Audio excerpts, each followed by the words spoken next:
A big hand for yourself. Thank you so much. PICOM over the years has evolved as a reputed international forum that bridges academia, industry, policy and practice.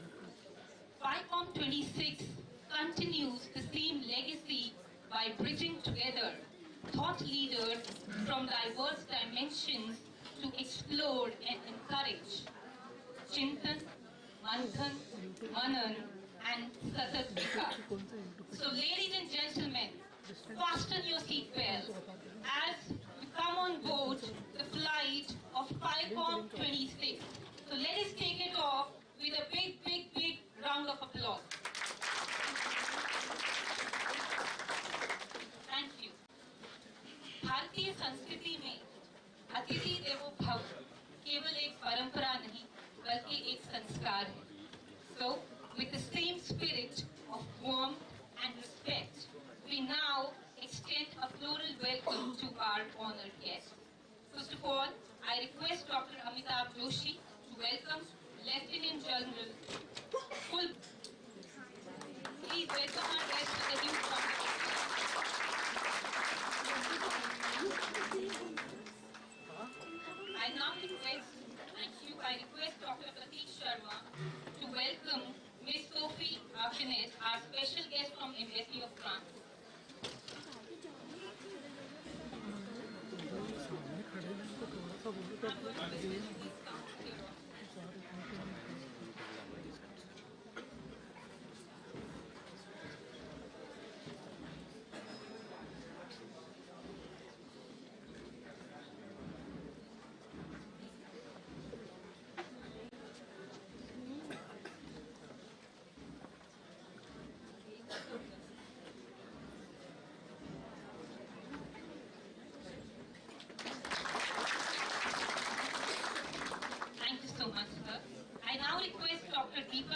I now request Dr. Priyanka Chawla to welcome Dr. Rajneesh Jain, Chairman, Board of Studies, Devi Ahilya Vishwavidyalaya. Please welcome. I request Dr. Vipin Chaudhary, sir. Okay. So, ma'am is here. Please.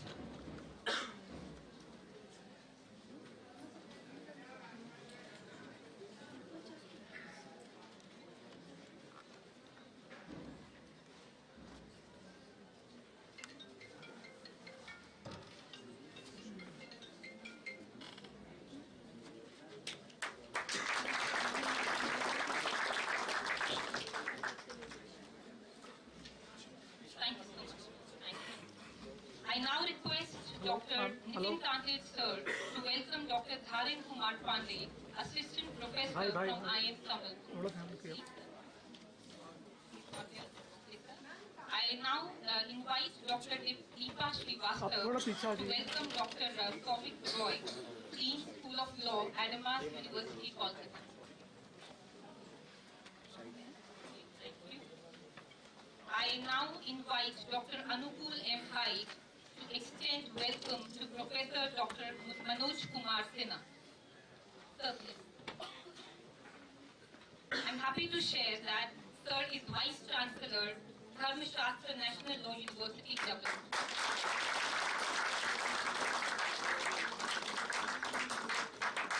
Thank you so much, sir.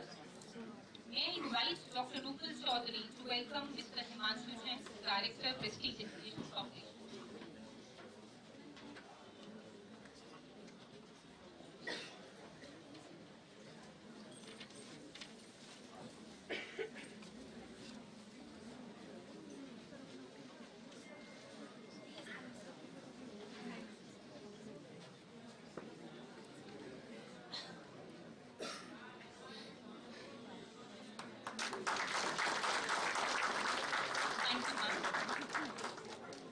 I request Dr. Pranay Karnik to kindly welcome Mr. Vipin Jain, Vice Chancellor, Prestige Education Foundation.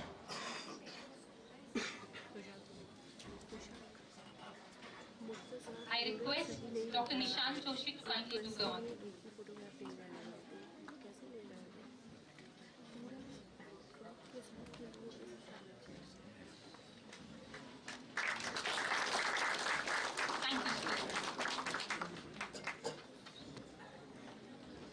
I request Dr. Vipin Chaudhary to kindly welcome Mr. Himanshu Jain, Director, Prestige Education Competition. Done? Okay. I request Dr. Murlidhar Panga to welcome Dr. Sandeep Podar. Okay. Please welcome him. Okay, so I request, yes, Director Sir, Dr. Iyer Sir, to kindly welcome him.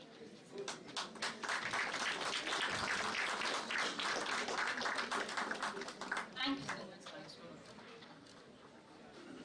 I invite Dr. Sharda Haryani to welcome Ms. Priyanka Gilani, Editorial Director, Associated Management Consultant Private Limited. She's not here. Okay. I now invite Dr. Sunita Arya to welcome Dr. Himanshu Pandey. Okay. I request Dr. Prashant Sidhe to welcome Mr. Vincent Robin Gasti. Please, sir. I'm happy to announce that sir is Regional Director, Alliance Friend Site. So we are happy to have you, sir.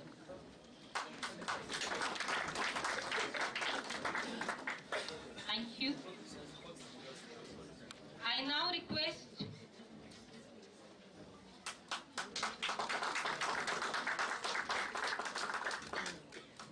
Dr. Alok Bansal to welcome Dr. S.S. Bhakar, Group Director, PIMR.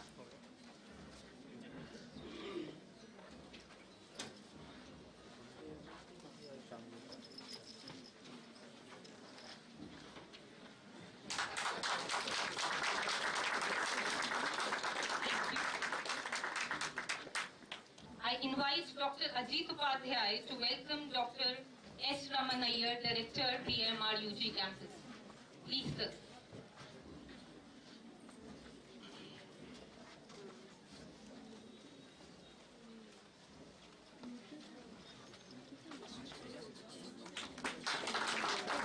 Thank you, sir.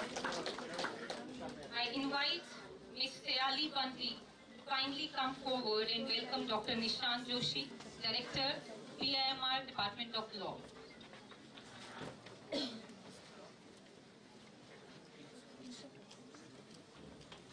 Thank you, ma'am. I invite Dr. Rajesh Chandalwa to please welcome Dr. Kiyur Purani, Vice Chancellor, Prestige University Law. He's not here. I invite Dr. Manisha Singhai to welcome Dr. Ashima. Dr. Pragya Keshri are kindly requested to welcome Dr. Nirmalaya Bandopadhyay, Director, PIMG. Dr. Manoj Deshpande. Okay, I request Dr. Sujit Matharu to welcome Dr. Sanjeev Wadni, Director, AIC. Please, ma'am.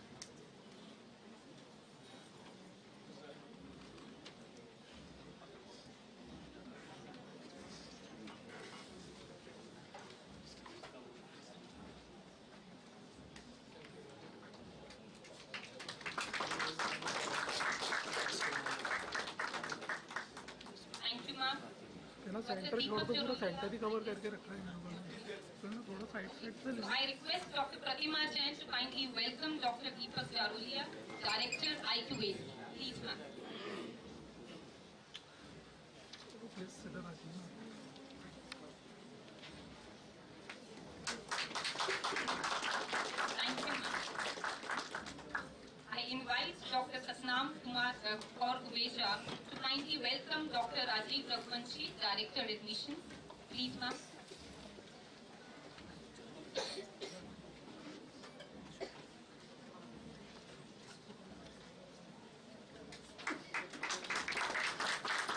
Thank you, ma'am. I invite Dr. Pallavi Kapuria Joshi to kindly welcome Mr. Somnath.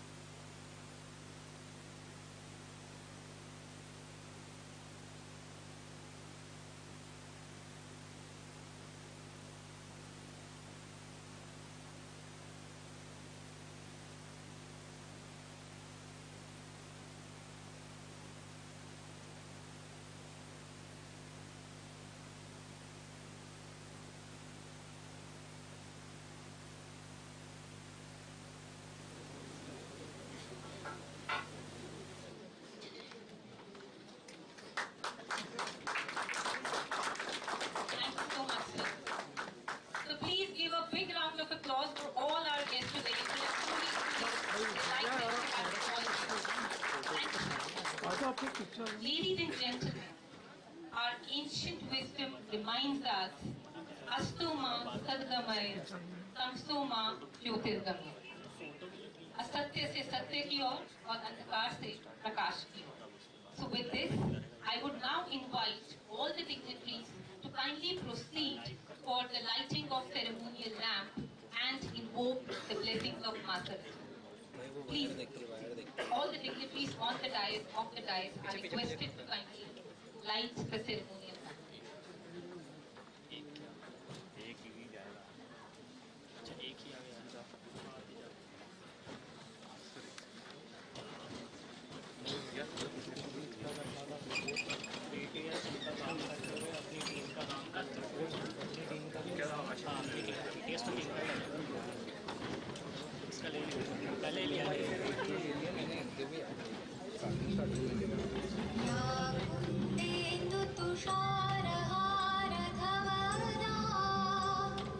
या शुभ्रवस्त्रावृता या वीणावरदण्डमण्डितकरा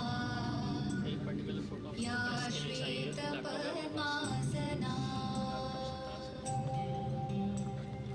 या ब्रह्माच्युतशङ्करप्रभृतिभिः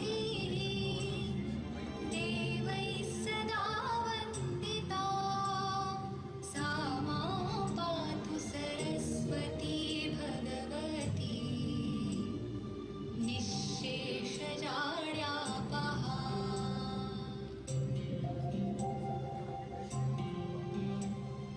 शुक्लां ब्रह्मविचारसारपरमा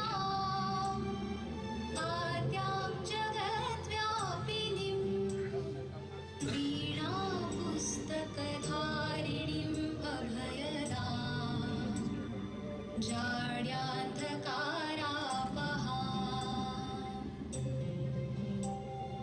हस्ते स्फाटिकमालिकां विदधतीं पद्मासने संस्थितां वन्दे तां परमेश्वरीं भगवतीं बुद्धिप्रदां शारदाम्.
We are delighted to have our guest, Dr. Dharen Kumar Pandey with us. I request Dr. Nitin Tanded sir to kindly welcome him.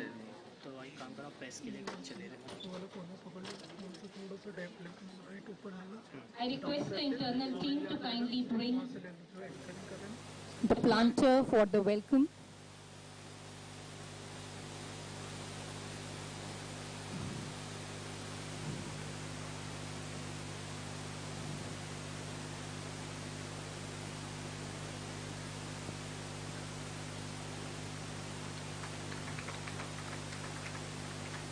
Thank you so much, sir. कहते हैं कि किसी संस्थान की पहचान उसकी इमारतों से नहीं बल्कि उसके नेतृत्व के सोच से होती है. So it's my proud privilege to invite Dr. S.S. Bhakar, Group Director, PIMR Indore, to deliver welcome address. Please, sir.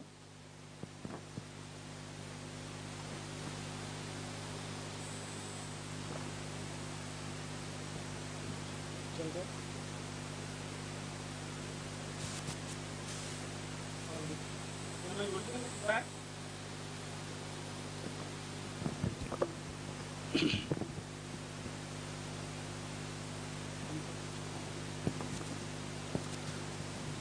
Good morning, everyone. Distinguished chief guest, esteemed guests, on and off the dais, prestigious dignitaries of Prestige Education Foundation, eminent delegates, revered scholars, esteemed faculty and participants, and dear students.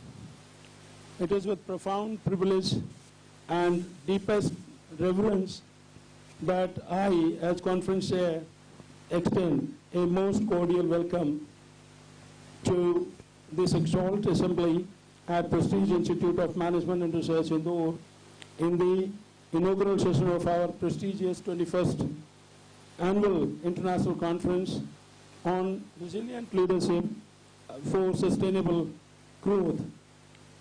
In the sanctum of intellectual pursuit, we stand united as global visionaries, transcending frontiers to illuminate the path forward, a testament to PIMR's enduring legacy of fostering transformative discourse.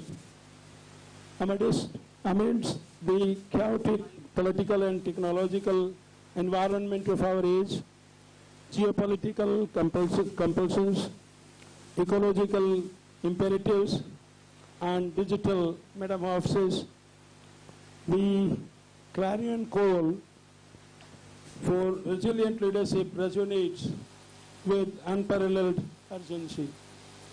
This theme beckons us to embody fortitude, to architect sustainability, and to transmute adversity into very force of perpetual prosperity. As Lord Krishna imparts in Bhagavad Gita, karmane vadhikaraste ma phaleshu kadachana ya karam phal hetur durma se sangos tva karmane. You have the right to perform your responsibility or prescribed duties, but you are not entitled to the fruits of your action. Now this verse, it clearly defines that to be a resilient leader, you need to be steadfast in any situation. You need to be firm. A timeless exhortation to steadfast resolve and amid uncertainty. Complementing this, Kautilya Arthashastra wisely consents the king shall consider as good not what pleases him, but what pleases his subjects. Now, urging leaders to cultivate resilience through collective prosperity. PIMR Indore, bastion of NAC A++ excellence and vanguard in management scholarship, humbly yet proudly stewards this convocation, inspiring us to pioneer paradigms that will endure and elevate humanity. We are profoundly graced by the presence of our chief guest, Honorable Professor Manoj Kumar Sinha, Vice Chancellor, Dharmastra National Law University, Jabalpur, respected Dr. Davis Jain, Chairman PEF and Chancellor Prestige University, although not present in this hall today, will be delivering his session through video. He will be sharing his views on the topic through recorded video. Sri Dipin Jain ji, respected Sri Dipin Jain ji, Vice Chairman PEF and Pro-Chancellor Prestige University, Lieutenant General, respected Lieutenant General Kulbhushan Hanumant Gavas ji, CEO, Skill Council, Telecom Sector, New Delhi. Special guest, Ms. Sophie Hanquinet, Attaché for Cooperation in French Language, Embassy of France, Mr. Himanshu Jain, Director PEF, Guest of Honor, Professor Rajneesh Jain, Chairman Board of Studies, DAVB, Mr. Somnath Roy, AGM Deputy Circle Manager, and Mr. Kishore Likar, Chief Manager, Indore Circle from PNB, Indore. Our alumnus, Mr. Vijay Agarwal, National Head, DG Partners, Business and New Initiatives and Special Projects. Dr. Dharan Kumar Pandey, Assistant Professor and recipient of the Best Young Researcher Award in this conference. We are warmly acknowledging the presence of Dr. Sandeep Podar, Deputy Vice Chancellor, Research and Innovation, Lincoln University, Malaysia, Dr. Vincent Robin Gajesley, Regional Director, Frankage, Dr. Sobik Roy, President Dean, School of Law and Justice at Mass University, Kolkata, Professor Himanshu Pandey, Dean, School of Law and Finance Officer in Charge, Dr. Hari Singh Code University, Sagar, Ms. Priyanka Gilani, Editorial Director, Associated Management Consultants, Private Limited, Colonel Dr. Subramaniam Iyer, Director, PIMR UG Campus, Professor Nishant Joshi, Director, PIMR Law Campus, Dr. Sanjeev Patni, Director, PIBM, Dr. Deepak Jarolia, Director, IQAC, Professor Nitin Tatik, Dean Academics, all the HODs present among us today. Their sagacity shall kindle the flames of enlightenment. My sincere gratitude extends to our international partners, benevolent sponsors, and the indomitable PIMR fraternity, whose unwavering dedication has manifested this epochal gathering. Across the ensuing 2 days, through orations of profound insight, symposia of collective wisdom, and exposition of pioneering research, we shall unearth the quiet essence of adaptive stewardship, sustainable paradigms, and principled innovation. Let this be our sacred covenant to forge alliances, shatter paradigms, and develop legacies of resilience that echo through generations. My deepest thanks to everyone present in the inaugural session today. Thank you very much. Jai Hind.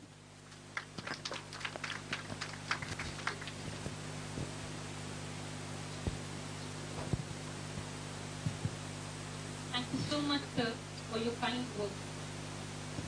I would now like to thank our sponsors without whom this event would not have been possible.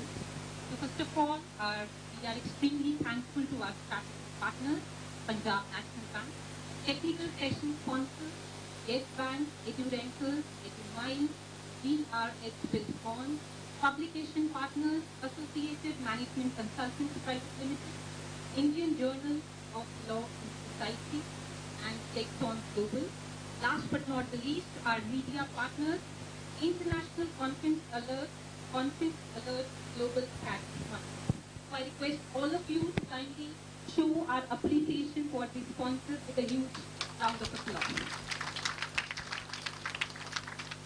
Thank you so much. Thank you.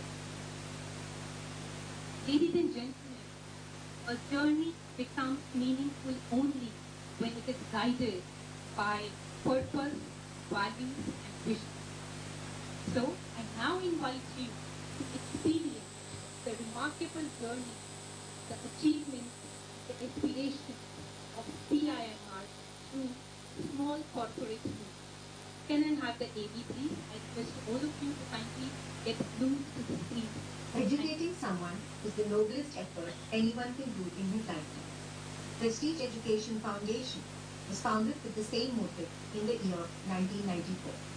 In its journey, this foundation is nurturing students from LKG to PhD.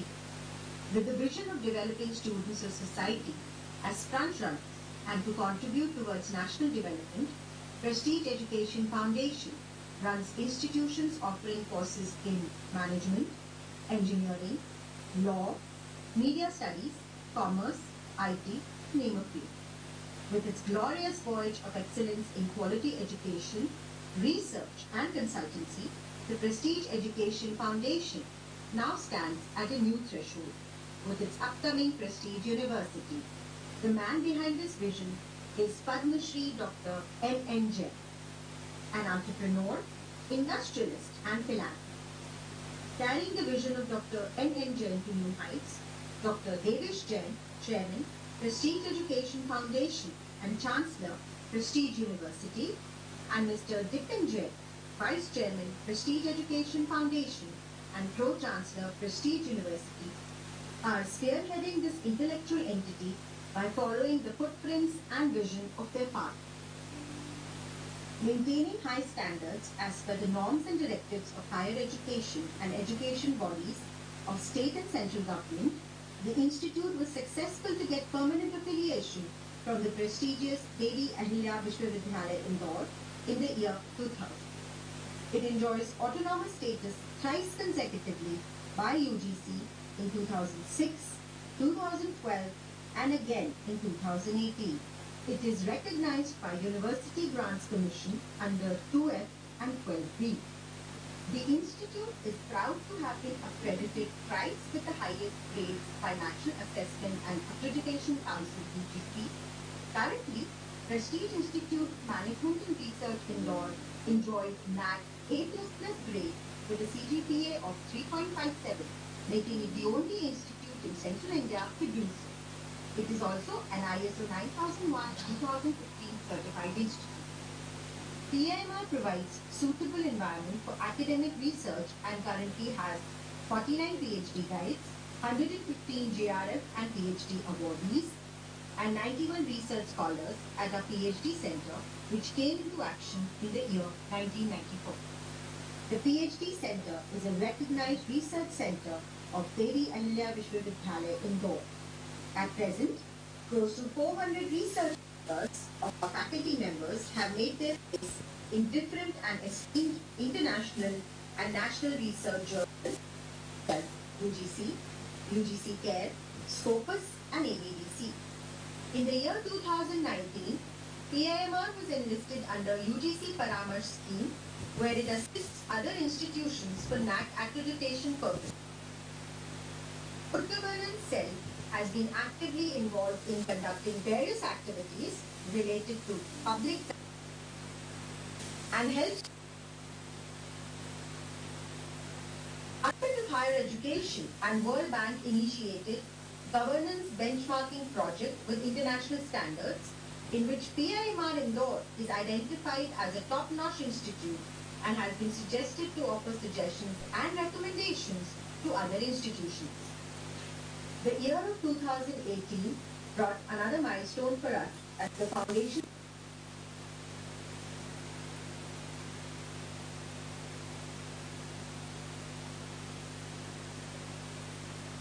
and the Government of India.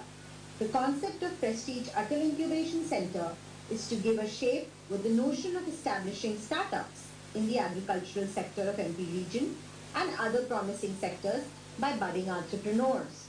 The AIC currently has 12 startups that have won numerous awards at international and national levels.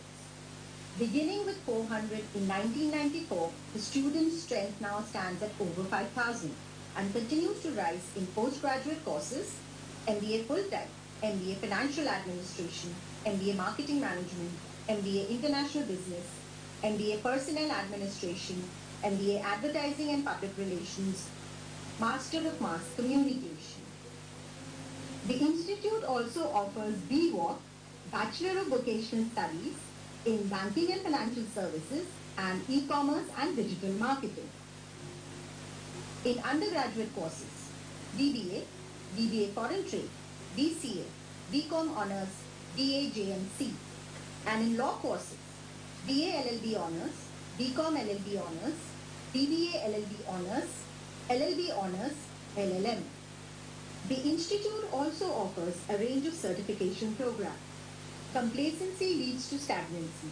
The institute continuously evaluates itself through participation in various external rankings conducted by external agencies. The institute has been consistently ranked in top business schools of India on a variety of parameters.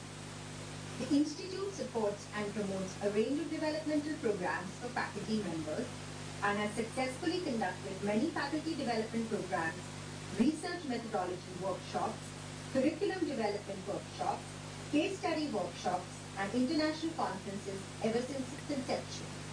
We are proud to host a galaxy of experts, luminaries, and delegates cutting across industries and sectors who have blessed, motivated, and inspired our students with their knowledge, experience, and expertise. PIMR's research, consultancy, and training wing conducts MVPs, EVPs, and many training programs for industry and several departments. Under the umbrella of best practices, PIMR prides itself in providing the students a holistic center, road track club, PIMR literacy mission, and our flagship program Rahat, a health camp organized to serve community. Anubhuti and village adoption are at the forefront of our endeavor to contribute meaningfully towards social causes.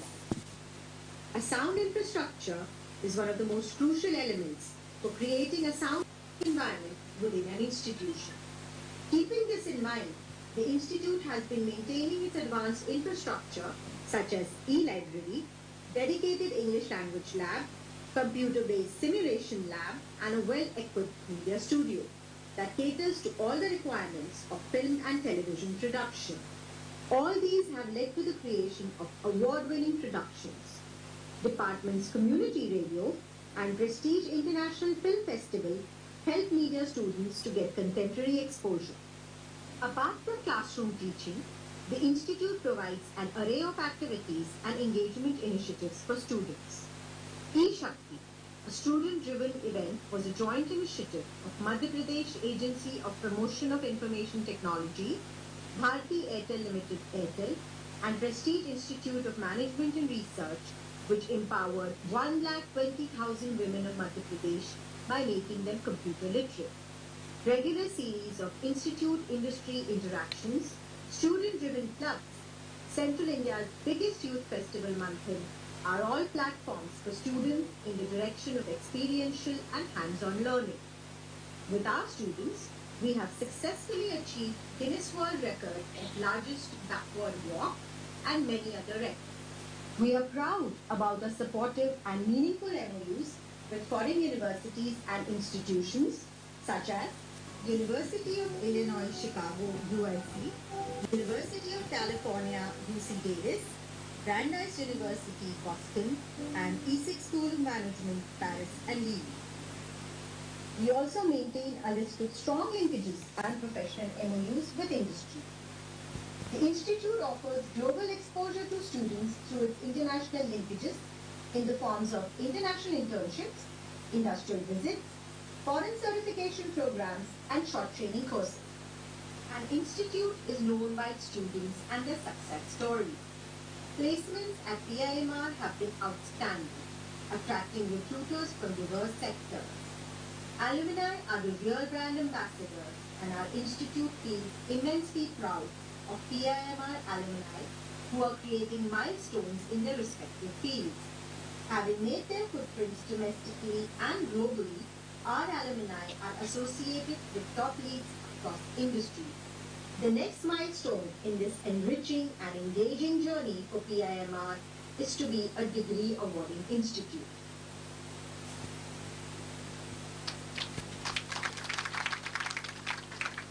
Thank you. Moving on, it gives me immense pleasure to introduce our prestigious chairman, Prestige Education Foundation, with the August Gathering. May I request to play the name of Dr. David. Dr. Devesh Den, Chairman Prestige Education Foundation, Chancellor Prestige University, Prestige Group of Industries, National President Center for Education Growth and Research, New Delhi. Dr. Jain is a dynamic and forward-looking industrialist who has inherited the vision and foresight of his illustrious father, Padma Shri awardee Dr. N. Jain. He earned his MPhil degree and PhD from the Open International University for Complementary Medicine in affiliation with Zoroastrian College in the special consultative status of UNESCO and later conferred with the SC honoris causa and then with the Lit honoris causa. Dr. Jain has been conferred with various national and international awards for his distinguished contributions in the fields of agribusiness, industry and education. He has recently been honored with Jain Ratna Award in June 2023. He is recipient of an iconic educationist and agri-business leader of India 2023 award by Integrated Chamber of Commerce and Industry. Besides this, he was felicitated with the prestigious National Award Atal Shastra Markanoni, Joy of the Industry and Economy for his yeoman contribution to the agronomy, industry and education sector in November 2022. He has also received National Award for Achievers in Summit India on 26 August 2022. On 25 April 2022, he was conferred with the coveted Madhya Pradesh Ratna Pratibha Alankaran Award by His Excellency Mangubhai Patel, Governor of MP. He has been conferred with Outstanding Educationist Award and a Special Speaker Award for the year 2021, 2022 and 2023 at CSW 65, CSW 66 and CSW 67 event at UN by the Russian Center for Science and Culture in Mumbai. Sir was honored World's Greatest Brands and Leaders Award by India and United Research Services International Asia 1 in 2017. Sir earned the title of Man with a Vision and Mission by a leading journal, Oils and Fats Industry in South Asia. Dr. Jain has also authored 3 books titled Golden Insight Enterprising Soybean, Golden Insight Enterprising Knowledge and Golden Insight Enterprising Life. He is also invited as keynote speaker at numerous national and international forums. Sir is a great thinker, an educationist and a social motivator. We welcome you, sir. Sir could not join us today because of his prior commitment, but he has sent a message for all of us. I request the team to kindly play for him. Prestige Pranam, respected member of the Conference Advisory Board, distinguished academician, industry leader, and policy thinker. Dear researchers, scholars, students, and my young friends joining us from India and across the world.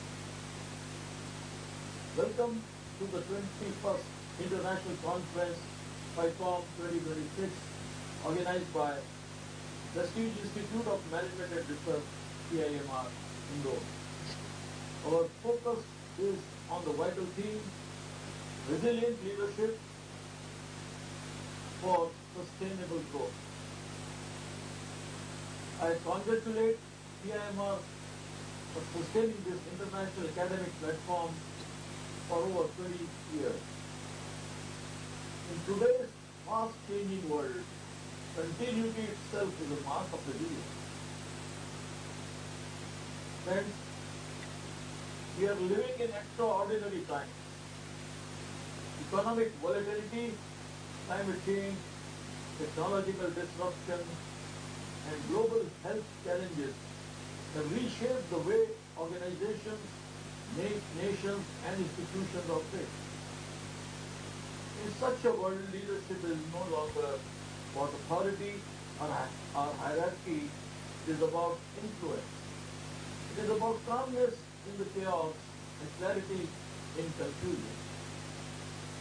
From my 5 decades of experience in business and education, I have learned one enduring truth.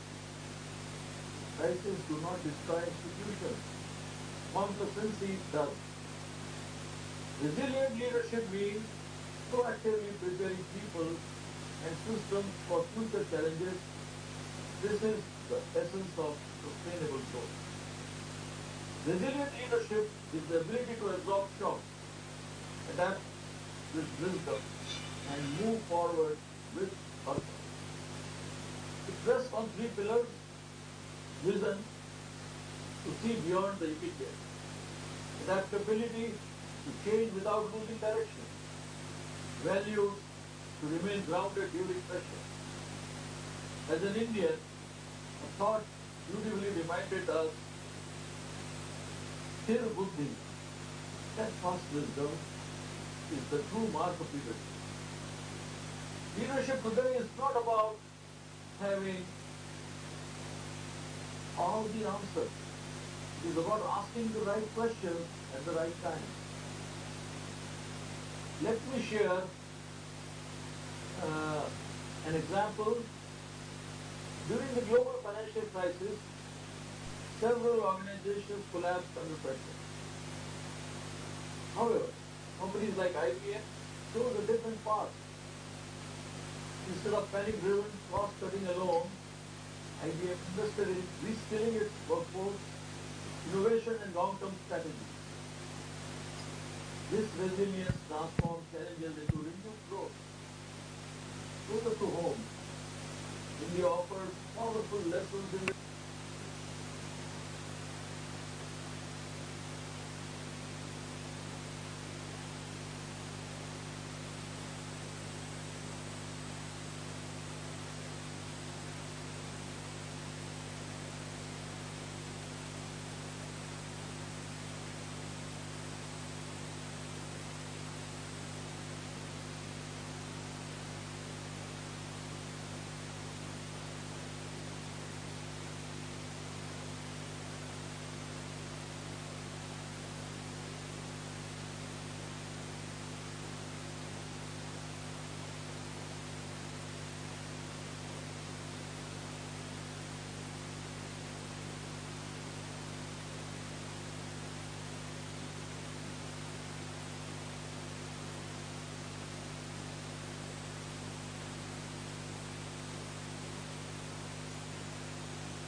with limited resources taught me a simple but powerful lesson. Resilience is not built by size or capital. It is built by mindset and discipline. Across agribusinesses and education, every phase of growth brought uncertainty. But one thing remained constant: our commitment to ethics, quality, and long-term value creation. As we say in India, नींव जितनी मजबूत होती है, इमारत उतनी ही ऊंची होती है. The stronger the foundation, the higher the structure can rise. Talking about sustainable growth, today, growth cannot be measured only by profit margins, rankings, or expansion. Sustainable growth must balance economic strength, social responsibility, environmental consciousness. Growth that ignores society ultimately weakens itself. In education,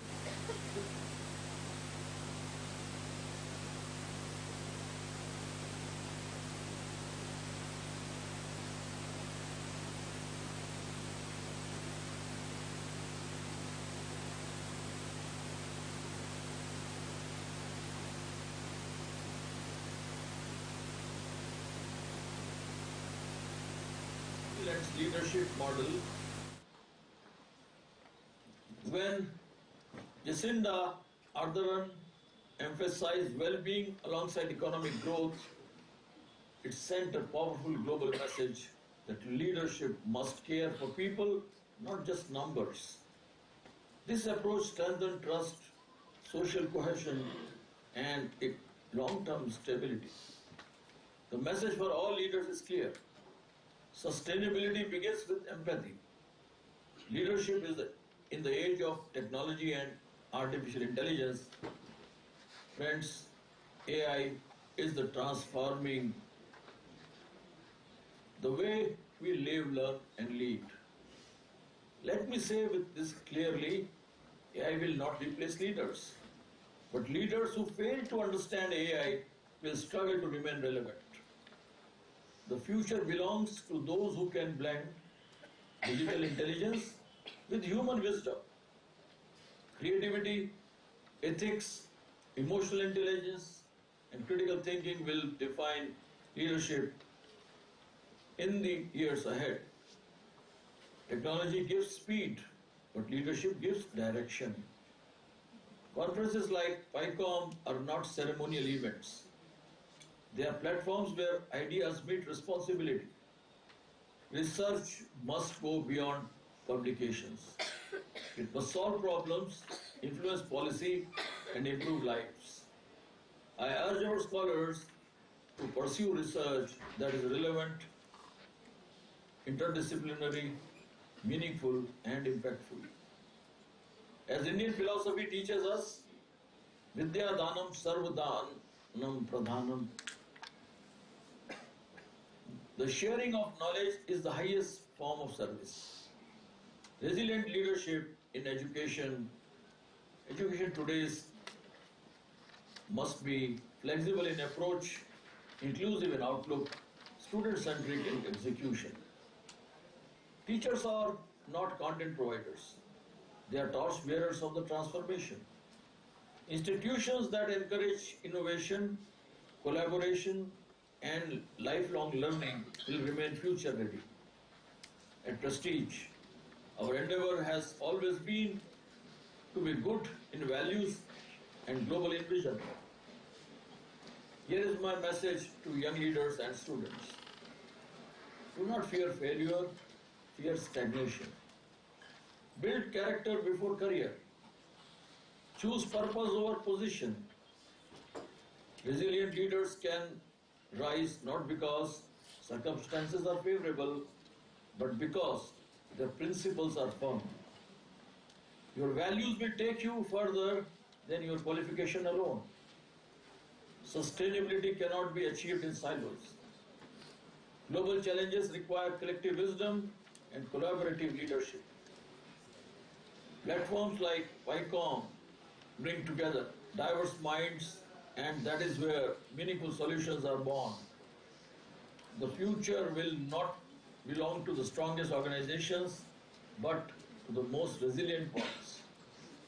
Those who learn continuously, adapt courageously, and serve humanity with integrity. I once again congratulate the organizers, advisory board members, researchers, and participants for nurturing this important dialogue. I am confident that PICOM 2026 will inspire ideas that influence action and leadership that creates lasting impact. I wish the conference every success. Thank you, my friends. Jai Hind. Thank you so much. I now take this privilege to introduce Dr. Dipin Jain, sir, Vice Chairman, Prestige Education Foundation, the strategic thinker with strong technical background. May I request the team to kindly play his TV.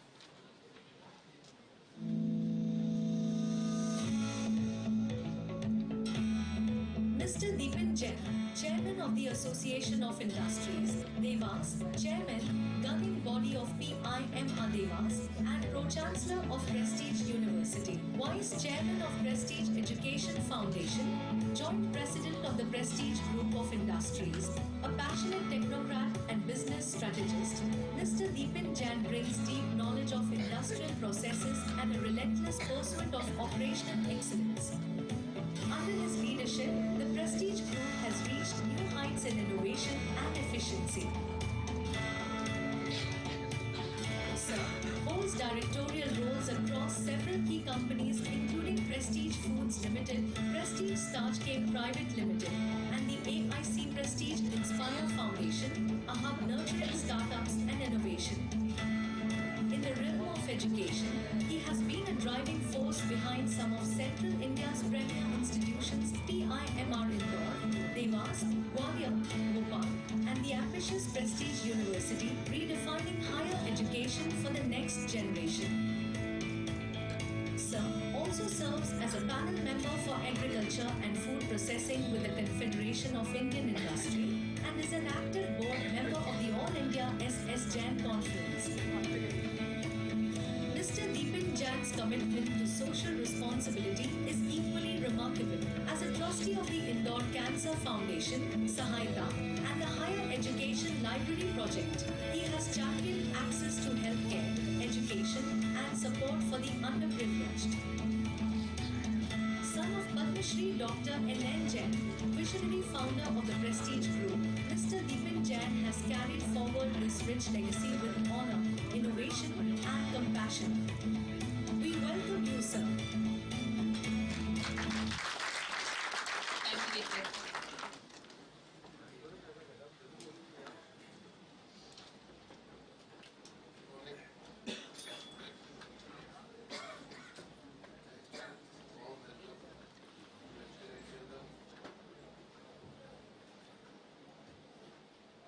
General Pollution Manoj Devas, CEO, Telecom Sector, Response and Dairy, Ms. Sophie Anikpet, Professor Dr. Rajni Jain, Chairman Board of Trustees, Indore, Dr.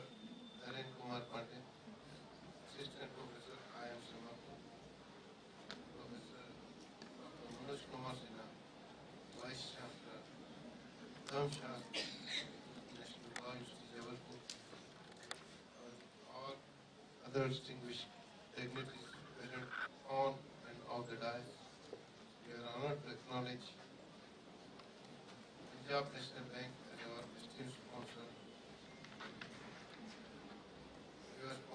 Your support reflects trust, partnership, shared opportunities focus छोड़ रहा है to the great bar bar focus छोड़ रहा है क्या छोड़ रहे focus I also all warmly welcome all directors, faculty members, eminent हैं ये ढंग से नहीं लगा दिया नहीं उसका नहीं हो रहा research delegates, है डिस्प्ले पे फोकस आउट हो रहा है participants, and dear students.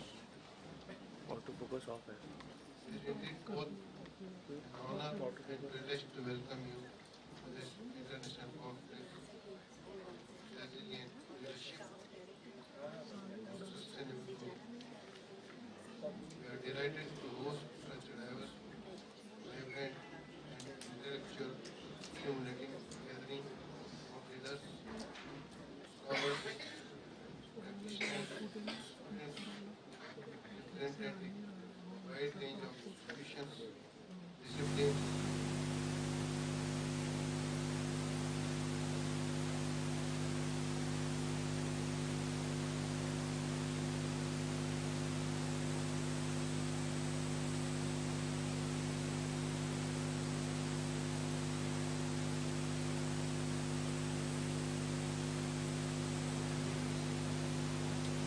an era defined by rapid technological advancement, economical volatility, environmental concerns,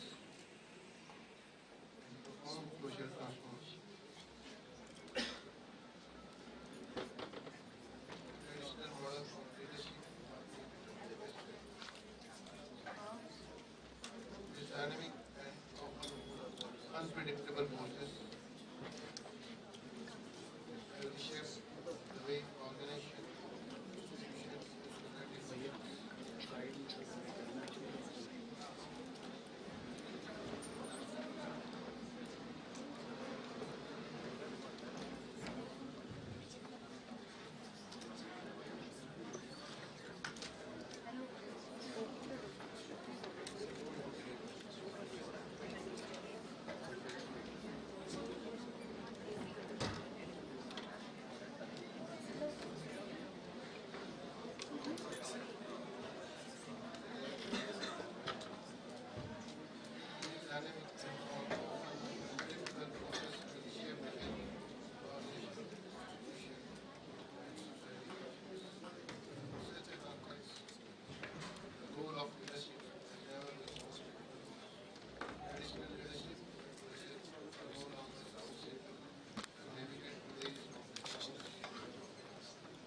नीचे नहीं अरे नीचे दिखा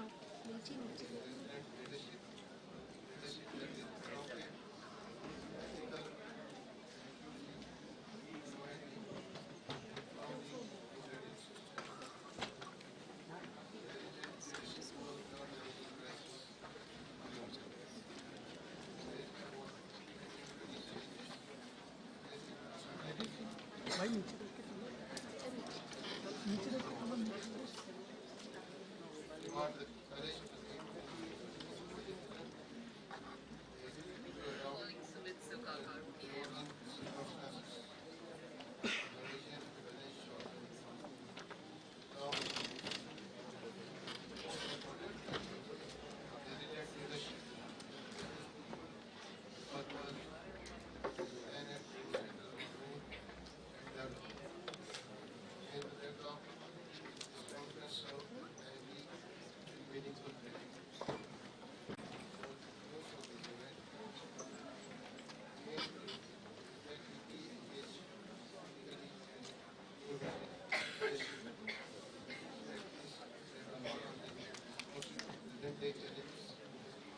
are also considered.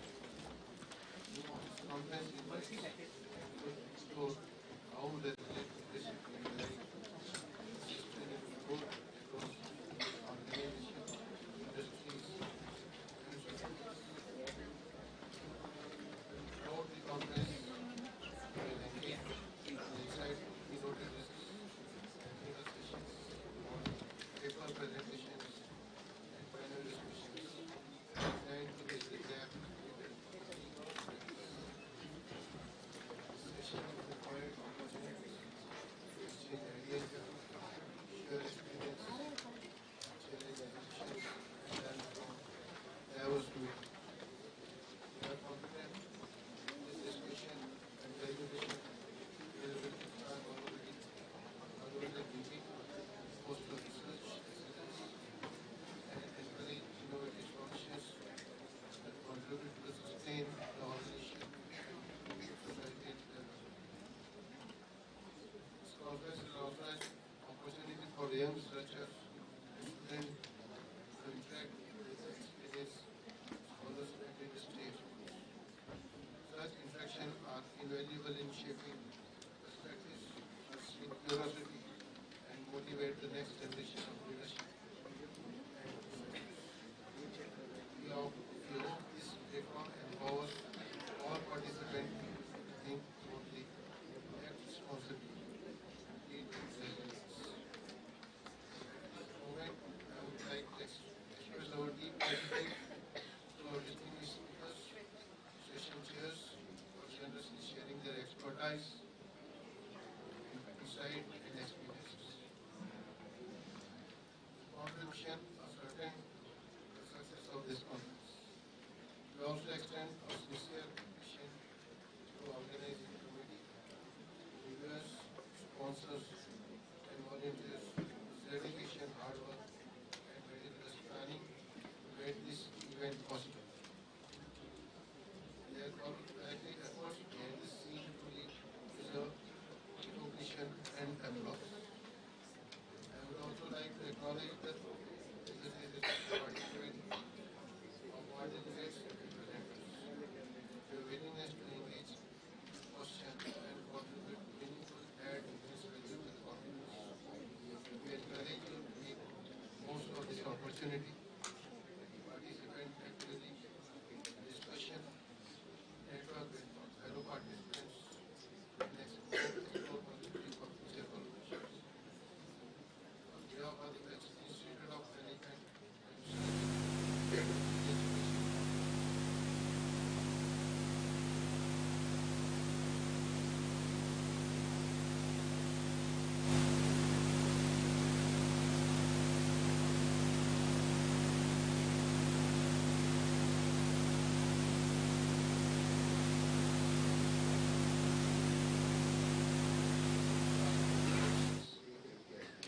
and contribute to shaping resilience, leaders capable of driving sustainable growth in an ever-changing world.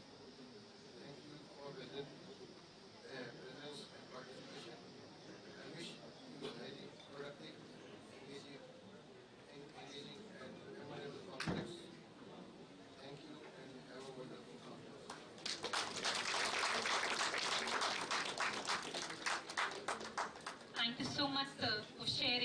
words of wisdom.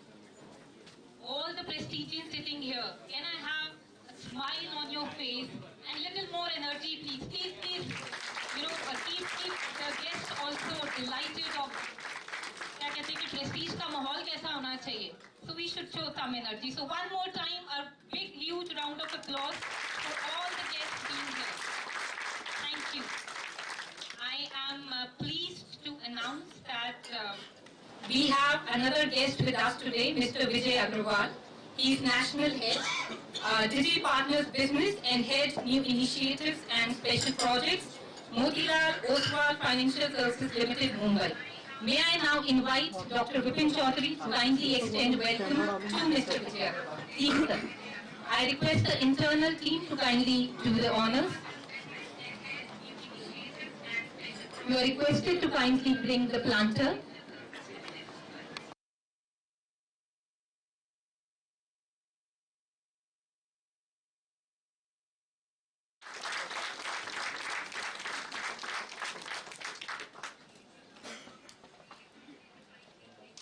Thank you so much. It gives me great honor to invite and before that introduce a young and dynamic leader. Yes, I'm talking about Mr. Himanshu Jain, Director, Prestige Education Foundation. I request the AV team to kindly play his AV. Mr. Himanshu Jain. Mr. Himanshu Jain is a third-generation entrepreneur who has innovated the animal feed business and has opened up export possibilities and businesses across the globe. He inherits the lineage from his grandfather, Padma Shri Dr. N. Jain, founder of Prestige Group of Industries, a conglomerate business group with over 40 years of glorious existence. Mr. Jain is a dynamic and energetic business professional with an experience of over 15 years in product innovation, new business development, and strategic turnaround, especially in the domain of agri and food verticals. He has successfully steered operations and management of food and allied businesses in Ambala, Haryana and Devas for over 2 decades, apart from his turnaround stint in launching and spearheading cattle feed vertical of Prestige Agrotech Private Limited. Currently, he is leading the strategic execution of international operations and establishment of agri and feed business in Dubai. Sir is techno-savvy and has conviction that new age technology like AI, ML and quantum computing will change the landscape of business and education worldwide. He has been instrumental in introducing technology and software interface in the educational institutions of Prestige Education Foundation for enhanced teaching and learning experience. With his avid interest in technology, he is also venturing into new age drone tech business applications and digital e-learning blended education platforms. With his global approach to business, he also mentors startups on business model canvas and technology applications. He is an angel investor, startup coach, an enthusiast and a strong believer that new gen Indian startups will set novel panorama worldwide. Mr. Himanshu Jain is a humble, down-to-earth, forward-looking young entrepreneur with global outlook and new age perspective for holistic prosperity, craving his own niche in the illustrious business family. Currently, he is serving as director on board of Prestige Group of Industries and Prestige Education Foundation. We welcome you, sir. Sir, we request you to kindly share your thoughts with us.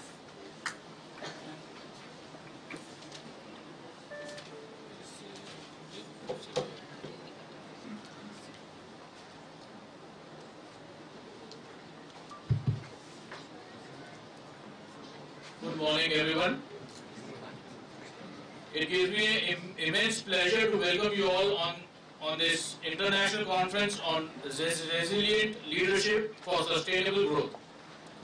I am particularly delighted that PIMR Indore has chosen this topic, which transcends corporate boardrooms and speaks equally to small enterprise, large organization, governments, institutions, and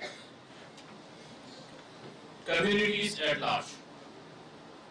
Around the world, history reminds us that organizations rarely collapse due to lack of strategies or resource alone. More often than falter when leadership proves fragile in the face of adversity. Resilience is not about rigid resistance. It is the capacity to absorb shocks, adapt to change, recover with insights, and rise again with greater strength. Resilient leadership embodies the courage to blend without breaking. It means staying focused amid uncertainties, persisting through setbacks, and transforming challenges into opportunities for renewals. If we examine contemporary examples, our Prime Minister stands out as a profound case study in resilient leadership. Rising without conventional political backing, securing 3 consecutive national mandates, and guiding the nation across diverse domains: business, commerce, agriculture, defense, and global diplomacy. His journey illustrates how resilience fosters sustainable progress. Once denied entry by certain global power, he now leads on the world stage. This transformation was no accident. It was forged through unwavering resilience. Allow me to share a personal example that echoes these principles. My grandfather was the epitome of resilience. At a tender age, he arrived in India as a displaced refugee, penniless and in an unfamiliar land. Through sheer determination, he educated himself, became a distinguished engineer, and founded what became the Prestige Group. His path was marked by relentless challenges: personal loss, physical trauma, and business setbacks. Yet, he never wavered. He absorbed each blow as a lesson, adapted with resolve, and led with quiet strength. This resilience not only built a thriving enterprise, but also created an enduring family legacy, one that continues to inspire and guide us today. Sustainable growth, whether in nation or organization, is driven by leaders who endure pressures without crumbling. In an era of artificial intelligence, robotics, rapid technologies, disruption, and volatile global environment, technology may solve problems, but it is resilient leadership that ensures lasting progress. I often compare resilience to a drawn bow. The pullback generates force needed for the arrow to surge forward. Similarly, leaders' moments of strain and retreat build the momentum for long-term advancement. As we deliberate in this conference, let us remember that sustainable growth arises not from uninterrupted success, but from the leadership that learns, adopts, perseveres with purpose. Thank you, and I wish you all through provoking discussion, meaningful collaboration, and outcome that advance both scholarship and the practice of resilient leadership.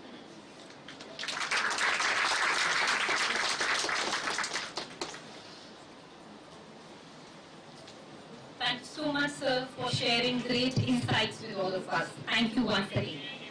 Ladies and gentlemen, today we are truly honored to have Galaxy of Luminaries. So here, I request Dr. Deepa Srivastav to welcome another guest, Dr. Shaurik Roy. He is Dean, School of Law, Adamars University, Kolkata. I request Sayali ma'am to kindly do the honor.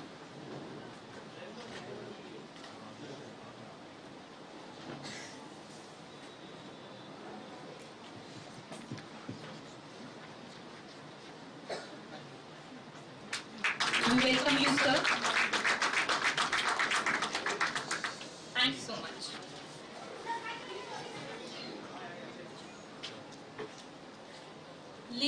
gentlemen,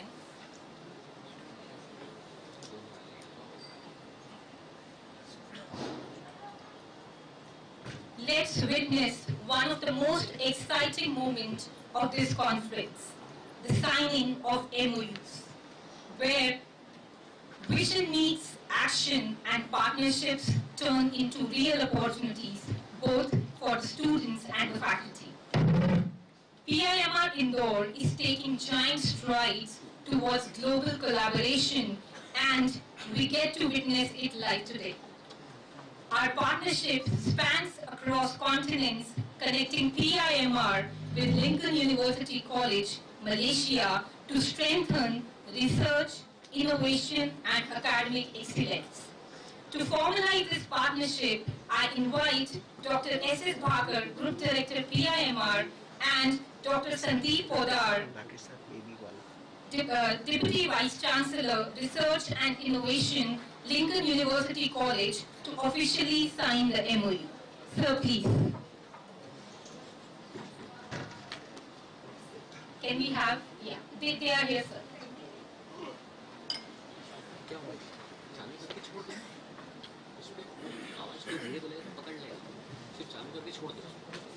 बस ठीक है, ma'am को उस पर मत बोल दो, ma'am को तो उसी को बोल दो। अच्छा, फिर चालू करके छोड़ दो, थोड़ा बहुत आवाज़ वो कर देगा तेरी। बड़ा घटा मत कुछ आया, हल्की सी बढ़ा दे और बस लगा दे, नहीं और कम कर, उसको नीचे कर दे, बस नीचे कर दे। मैं उस माइक से मिला दे, दोनों माइक मिला दे, हाँ दोनों माइक मिला दे, बीच में आइए बस आवाज़ दे, थोड़ी आवाज़ कम कर,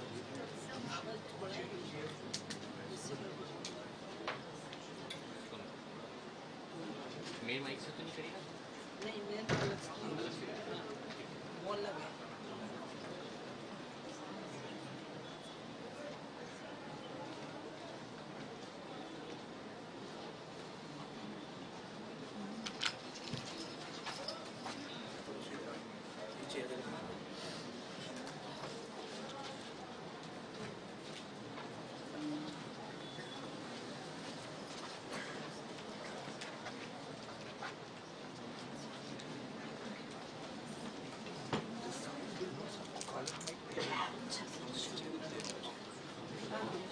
अभी चला दो,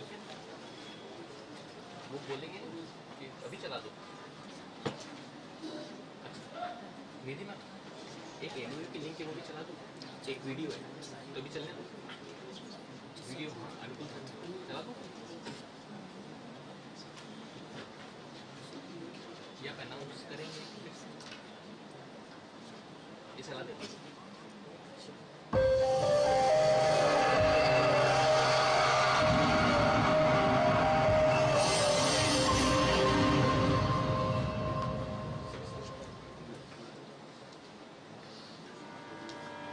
The world as we know it has evolved rapidly, and we constantly wonder, how can we overcome the arduous challenges affecting humanity and the future?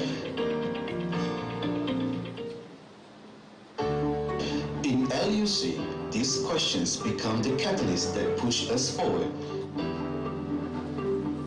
We answer this question by spark and encourage creative and innovative minds through academic and research. Science, technology, and engineering become the foundation of everything that we implement.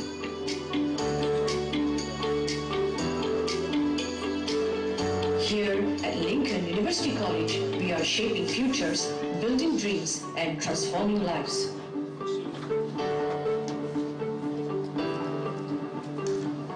As all the great stories goes, we also have a humble beginning. Lincoln University College, LUC, was established in the year 2002 as Lincoln College and later upgraded to Lincoln University College in the year 2011.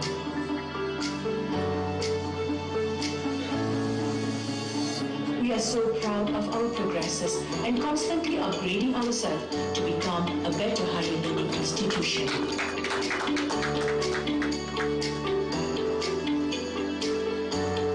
Lincoln University University College has 3 campuses: Wisma Lincoln, Kelana Jaya Learning Site located in Kelana Jaya, and Kota Baru Clinical Campus at Kelantan.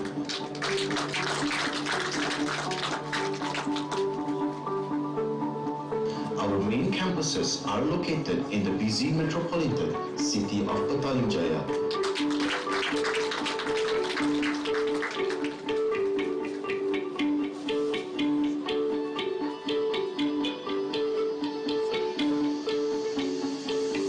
Which 20 minutes away from our beloved city of Kuala Lumpur, the heart of Malaysia.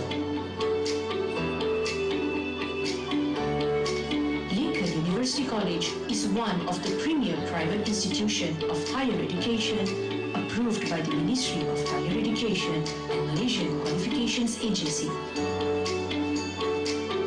The university is also crowned with 5-star ranking by the Ministry of Higher Education Malaysia consecutively in 2017, 2019 and 2022 and recognized as a very competitive university college. Lincoln University College is listed among the top 9 Malaysian universities according to the Times Higher Education Universities Impact Rankings 2019 and also an ISO 9001 certified academic institution.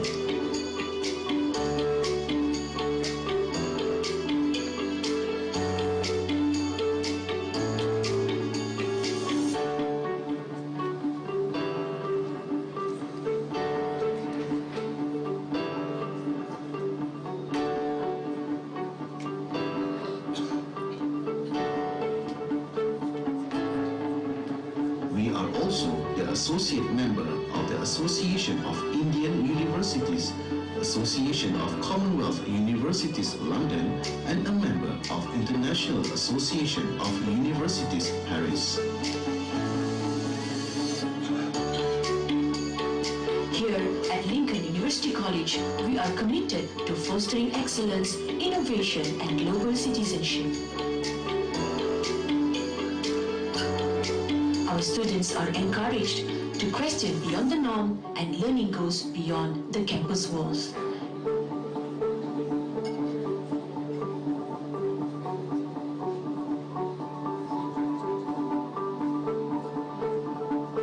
LUC provides students with a supportive community of staffs and lecturers where they are empowered to be excellent, innovative, and a global valued citizen.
And members of Lincoln University College are true academicians and practical skills entrepreneurs who are committed to helping students achieve their potential in the education, research and skill entrepreneurs world of this exciting new millennium. At Lincoln University College, we offer programs at foundation, certificate, diploma, bachelor, master, and PhD levels. Overall, we have 164 over programs from 15 fields of studies. From School of Medicine, School of Dentistry, School of Pharmacy and Complementary Medicine, School of Nursing and Applied Science, School of Business and Management, School of Accountancy and Finance, School of Tourism and Hospitality, School of Artificial Intelligence, Computing and Multimedia, School of Engineering and Built Environment, School of Social Science, Arts, Psychology and Humanities, School of Education and Early Childhood, Center of Postgraduate Studies, Center of Open and Distance Learning ODL, Center of Foundation Studies, and also Prior Learning Assessment Center PLEC, Lincoln University College. The student's life is one of the most precious experiences in life. In this time, you will likely sharpen your passions, values, broad assumptions, and seize the skills that will bring along with you in the future. LUC fully aware of this and has put it in a lot of efforts to ensure that your student's life is vibrant and passion-filled with great experiences.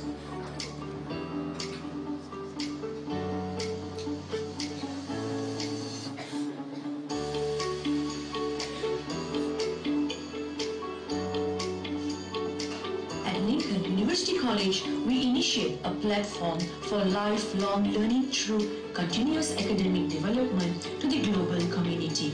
We also prepare holistic graduates with managerial and entrepreneurship skills for career opportunity in a highly competitive, technologically advanced and rapidly changing world. With that, we are highly embrace and celebrate our student achievement through our convocation ceremony. Every hard work and hardship will come to ease and rewarded with a roll of certification that will be a stepping stone for graduates to achieving their personal goals. Our alumni has become agents of change and little ambassador locally and abroad.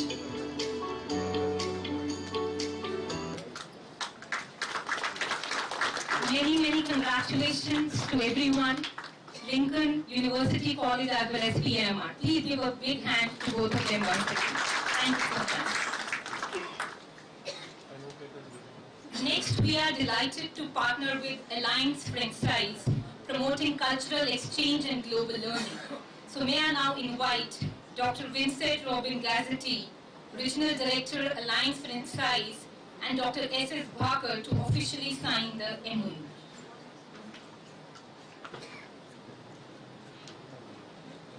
So please.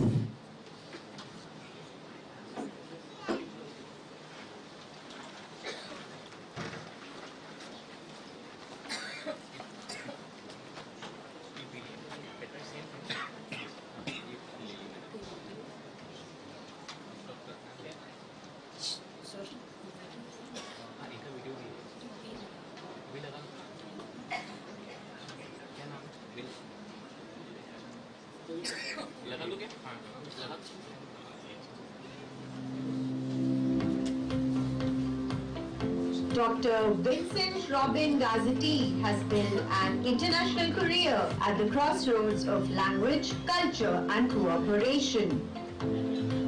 He has worked in several countries including China, Gabon and Congo, where he also served as a translator for a Chinese public construction company operating in French-speaking Africa. In that role, he worked closely with Chinese and Gabonese partners, using French as a key language for communication and negotiation in professional and institutional contexts. This experience directly inspired his doctoral research in linguistics. His PhD focuses on the use of French in business relationships between Chinese and African partners, and more broadly on the role of language as a bridge between cultures in international economic exchanges. Alongside his academic work, Vincent has held a number of leadership positions within the Alliance Francaise network. He served as Deputy Director in Manila, later as Director in Normandy, and nearly 8 years ago he was in charge of Santa Cruz Annex at the Alliance Francaise in Mumbai. Throughout his career, he has remained deeply committed to language education and cultural dialogue. Under his leadership, the Alliance Francaise has continued to strengthen its educational mission, encourage meaningful intercultural exchange, and has built lasting connections between France and partners around the world. We welcome you, sir.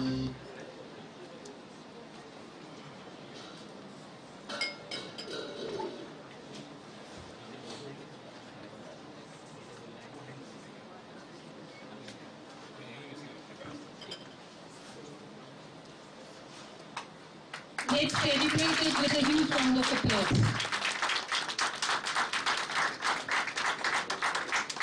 Thank you so much.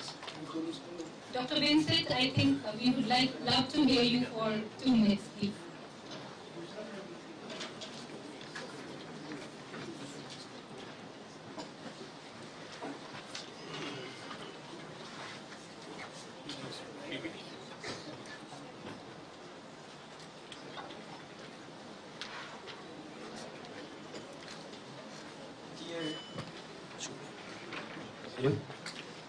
Dear chairmen, dear president, dear CEOs, dear scholars, dear teachers, dear students, good morning. It's a pleasure for me to be here this morning and to sign this MOU with Prestige. And I'm delighted to think about all the enhancement of our relationship that will come in the future. I'm sure that this MOU will allow the students to increase their French level and will increase the partnership that Prestige already have with French universities and French schools. So maybe I will take a few minutes of your time.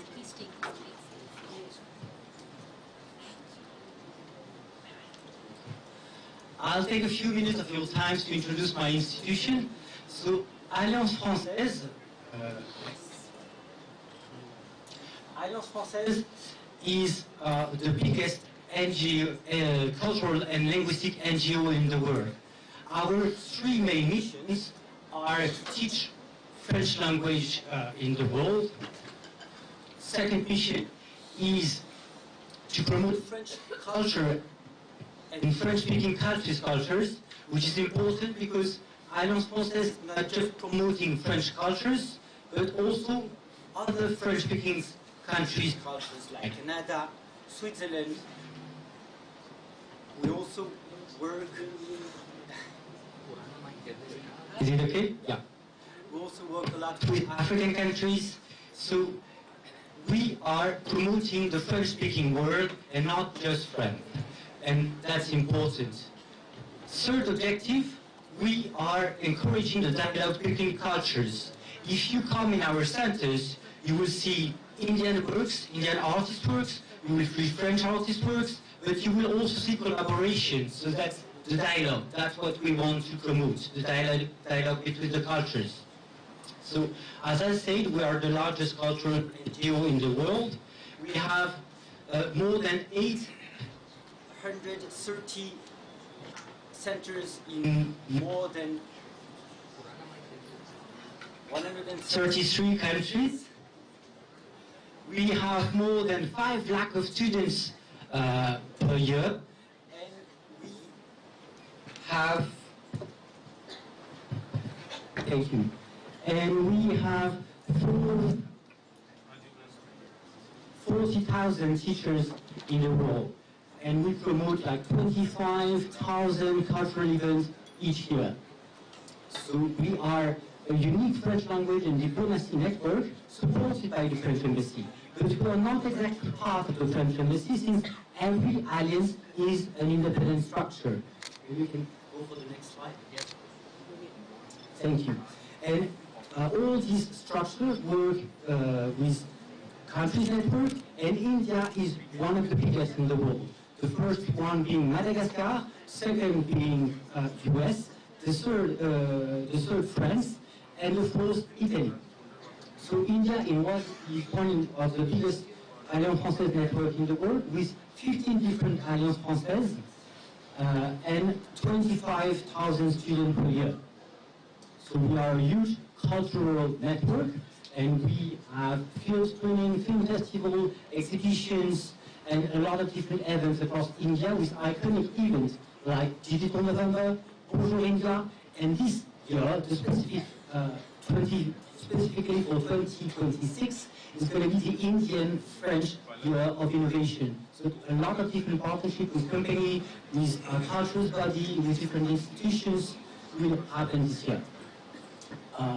We also work in close relationship with the embassy, like my colleague Sophie, who will introduce ourselves in a few minutes.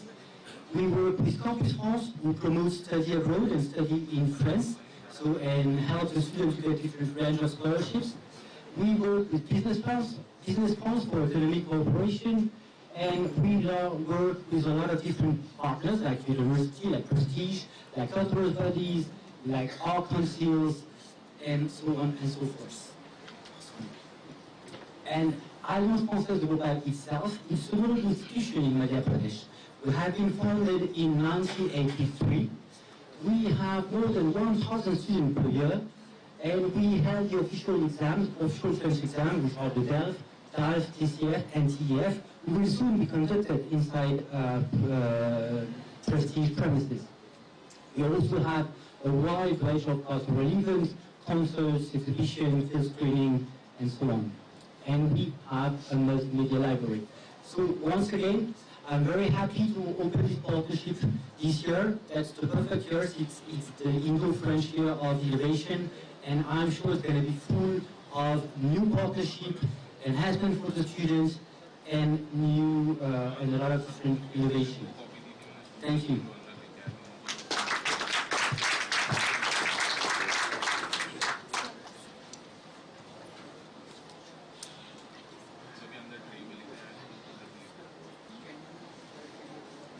Thank you so much, sir.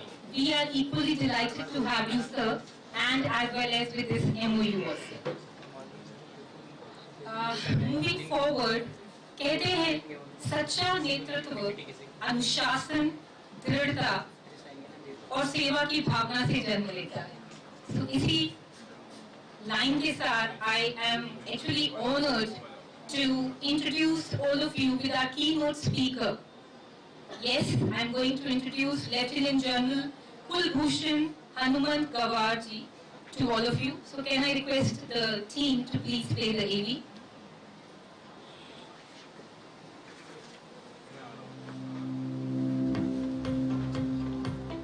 Lieutenant General Kulbhushan Hanuman Gawas, PDSM, BSM retired, CEO, Telecom Sector Skill Council, is a visionary leader in academia and emerging technologies, and a techno-academic professional with strategic management experience.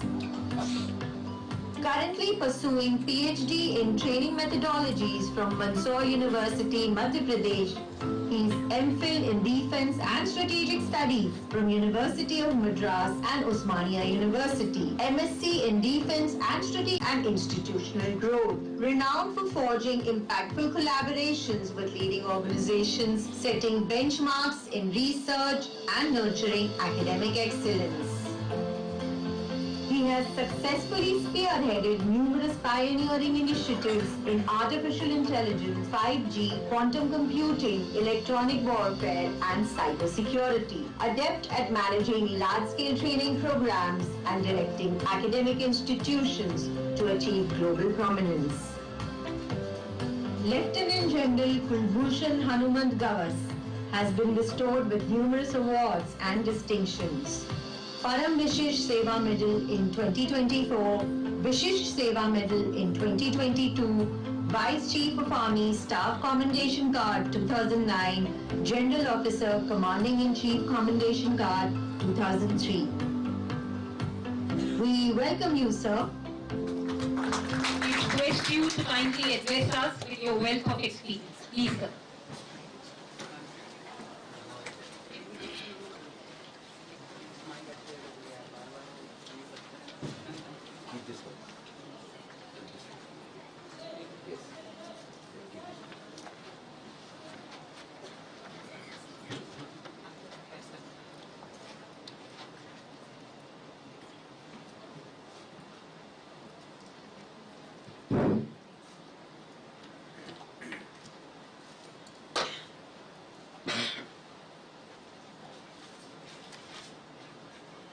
Hello, can you hear me?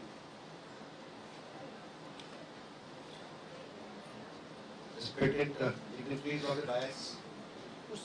Hello.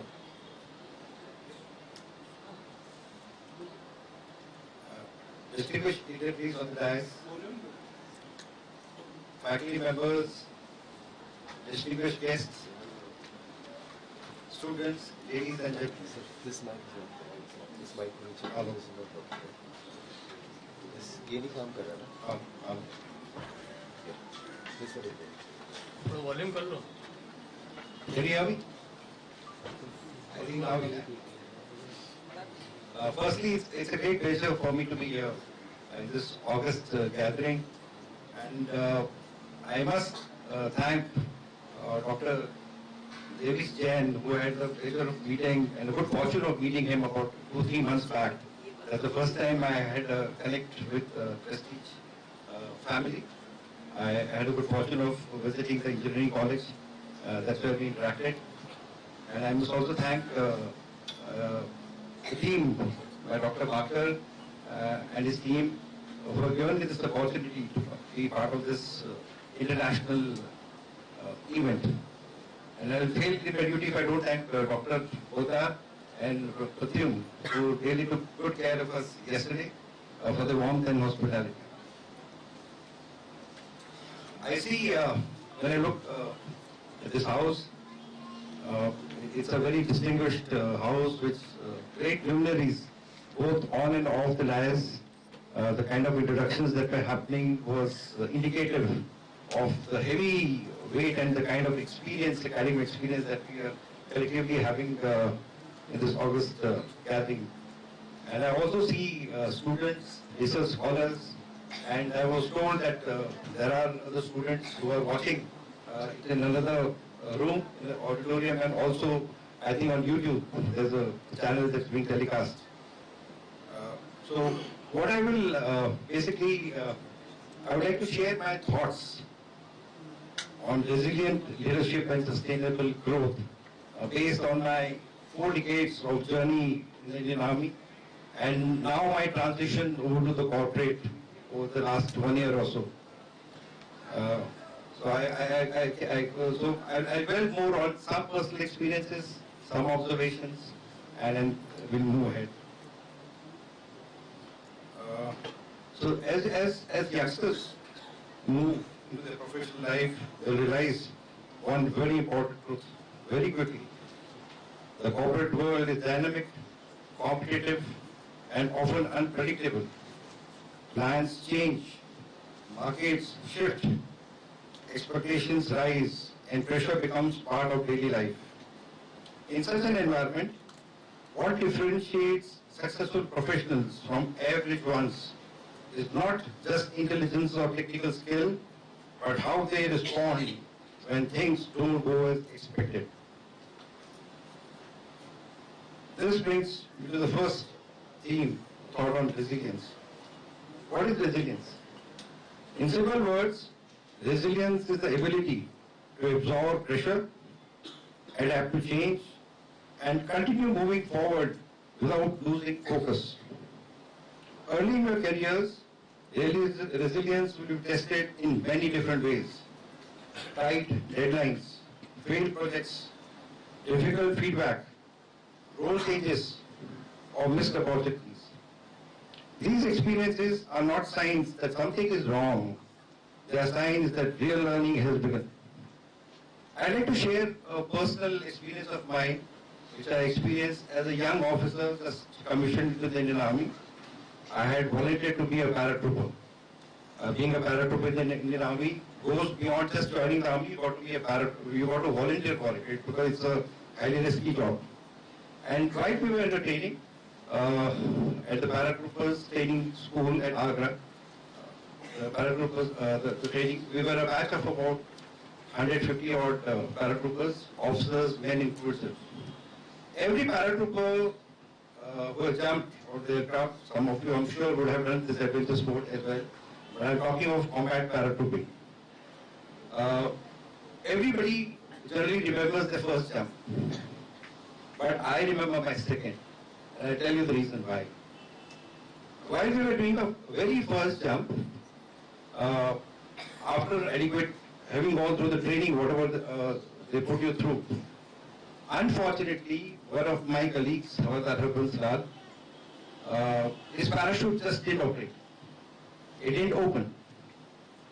There was something called a Roman candle that happened, and he could not take countermeasures. And we saw him falling from the air, and we saw him coming down to his death. So we started. So my first experience of paratrooping started with this journey. Now mind you, it was not only we were 4 officers, our men were also along with us. Everybody was shaken. Everybody was shaken within. Whether you are, because as it is, this was a voluntary service, you are really not required to do, you are already part of the army. So people started questioning, even the men started questioning, कि साहब मेरे को नहीं करना है, paratrooping नहीं करना है. But then armies don't survive on fear, on these sides. So what the organization did, the very same day this incident happened in the morning, that very afternoon, all the senior officers in station, all the instructors, all the senior NCOs got together, all available parachutes in the base were collected, and every senior jumped in front of us.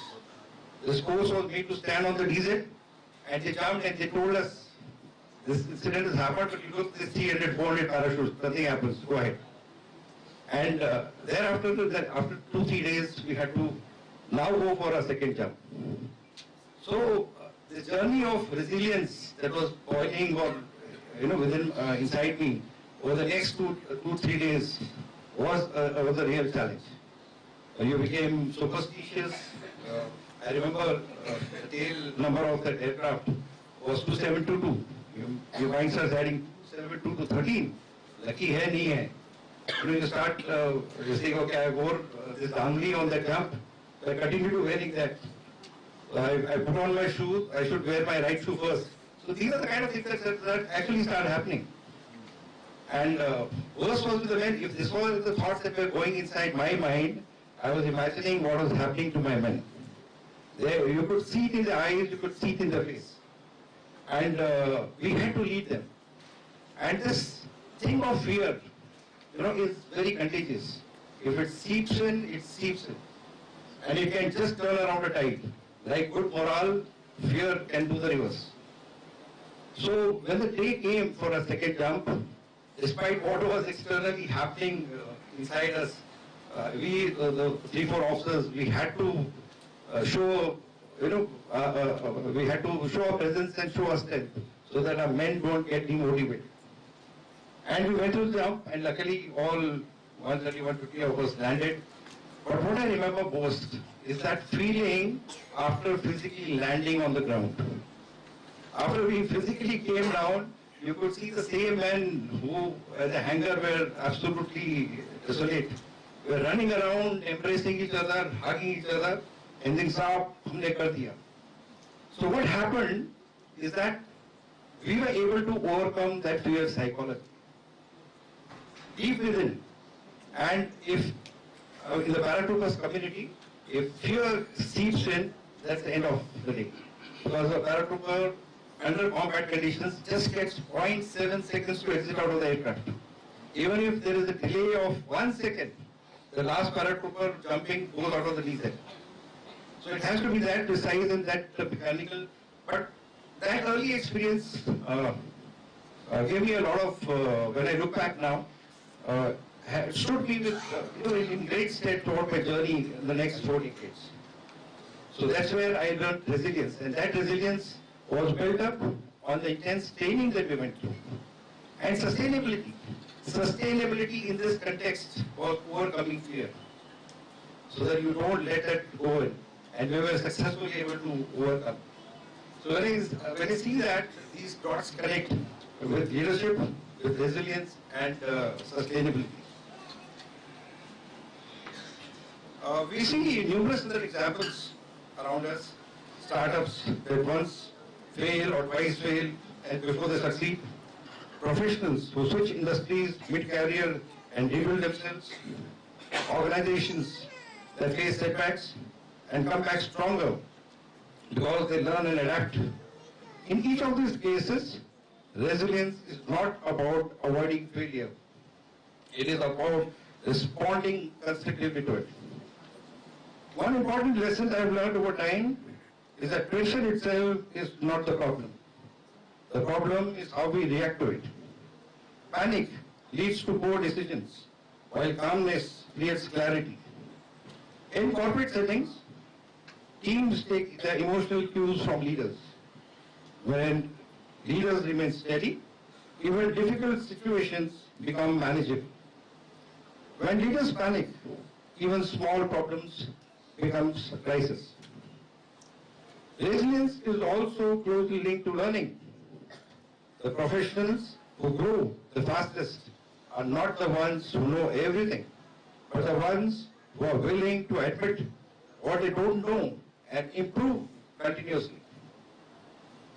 In today's world, roles and skills are constantly evolving. The ability to learn, unlearn, and relearn has become a core leadership capability. Here I wish to dwell some time on a concept in the army called OODA loop. OODA loop stands for observe, orient, decide, and act. The side that wins a war, its constant endeavor is to have its OODA loop faster and smaller than the enemy. And this concept is universally applicable at your personal level, for your organizations, for anything. Any change that happens, any stimulus that leads to a change, that needs to be observed first. Careful observation. After you have observed, you've got to decide. You've got to orient. You've got to orient first. What is that change? How has it happened? What was there earlier? What is it now? And once you have observed and sense that change, very important activity is to decide. Decision at the right time is critical for resilient leadership and for thereafter for sustainable growth. And thereafter act. Action is as important as the first step of observation. So each has its own character, and each is a full thing in itself. This naturally leads us now to the second part of today's thought, that is sustainability. If resilience helps you handle immediate challenges, sustainability ensures that you can perform well over a long period of time. Sustainability, in leadership terms, means growing without burnout, succeeding without losing your values, and progressing without damaging relationships. Many people achieve quick success early in their careers. Very few are able to sustain that success with balance, dignity, and inner peace. As you move higher in responsibilities within organizations, pressure increases, expectations multiply, and the cost of mistakes become higher. At that stage, ambition alone is not enough. You need emotional strength, physical well-being, and clarity of your inner values. Today, sustainability is often discussed only in terms of environment or economics. While those dimensions are critical, leadership's sustainability goes much deeper. It includes sustaining yourself, sustaining your teams, and sustaining trust within organizations. If leaders cannot sustain their own health and mindset, they cannot expect the teams to perform consistently. A strong example of sustainable leadership in India's context is the Tata Group. For over 150 years, the group has grown not just by pursuing profit, but by building trust, institutions, and people. The long-term success is rooted in values-driven decision. Even during crisis that we very carefully saw in 2008 when Taj was attacked, the terrorist act, their response, even within the leadership within the hotel, has consistently reflected responsibility and empathy. That is why the leadership legacy has lasted across generations. And we heard the chairman also talk about his family values, how they have endured over generations and how they are the leading beacon to the current generation and to the current team. That is sustainability. We see similar examples globally. When Satya Nadella took over Microsoft, the company's biggest challenge was not technology, it was culture. By shifting mindset from know it all to learn it all, he created an organization that could adapt continuously. That cultural shift made Microsoft both resilient in the short term and sustainable in the long term. Other examples were cited morning, IBM, and so on. There are not numerous other examples. This brings us to a very important connection between resilience and sustainability. They are both they're not separate ideas. They reinforce each other. Resilience helps you recover from setbacks. Sustainability ensures that repeated setbacks do not exhaust you. Resilience allows you to respond to change. Sustainability allows you to remain relevant over time. Today I work closely with the telecom and skill development ecosystem in the country and engage with the youth across the length and breadth of our country who are preparing for future jobs. One thing is very clear. The world the youth today is entering is changing fast, faster than any other generation before you. Technology, automation, artificial intelligence, and so on and so forth, 5G, 6G, quantum, the whole lot of technologies are redefining roles and industries at an unprecedented pace. Many jobs that exist today may not exist tomorrow, and many new roles will emerge that we cannot yet fully imagine. In such a scenario, your degree will open doors, but your adaptability will decide how long those doors stay open. The future will belong not to the strongest or to the smartest, but to those who can continuously adjust to change. And this is where what I mentioned about that OODA loop constantly applies every day in your life. Over the years, I have observed that most effective leaders are not the loudest voices in the room. They are the calmest under pressure. They listen more than they speak. They focus on long-term impact rather than short-term applause. Before you aim to build a big career, focus on building yourself, your character, discipline, and ability to stay grounded matters. Values like integrity, honesty, loyalty will never ever go out of fashion despite whatever modernization and whatever advent of technology. True leadership is not about designation, salary, or authority. It is about how you behave when pressure is high, how you treat people when no one is watching, and how firmly you stand by your values when it is inconvenient. So when I speak about resilient and sustainable leadership, I am not only talking about organizations or institutions, I am talking about you as an individual as well. Build a career that can absorb shocks, build habits that protect your health and mindsets, build values that do not change with circumstance. I strongly believe that your inner compass, when correctly aligned, leads to long-term sustainability. That is the foundation of success, and that is not only high but also long-lasting. I would leave you with a thought and quote from the Bhagavad Gita. Sukha dukhe same kritva labha labho jaya jayo tato yudhyaya yudhyayam nainam papamam papyasi. What is this meaning? In essence, sweet pleasure and pain, gain and loss, victory and defeat alike. This equanimity is resilience. Don't be afraid of change. Be afraid only of becoming rigid and comfortable. Keep learning, keep adapting, and keep growing, not just as professionals, but human beings as well. Embracing change is the mantra of the day. With that, I would like to end. I wish you courage in failure, humility in success, and strength in uncertainty. Thank you very much for your patience. I wish you all a very bright and meaningful future. Thank you very much. Jai Hind.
He has had various successful stints, including Angel Broking Limited, Unicorn Securities Private Limited, Motilal Oswal Securities Limited, in various capacities, to name a few.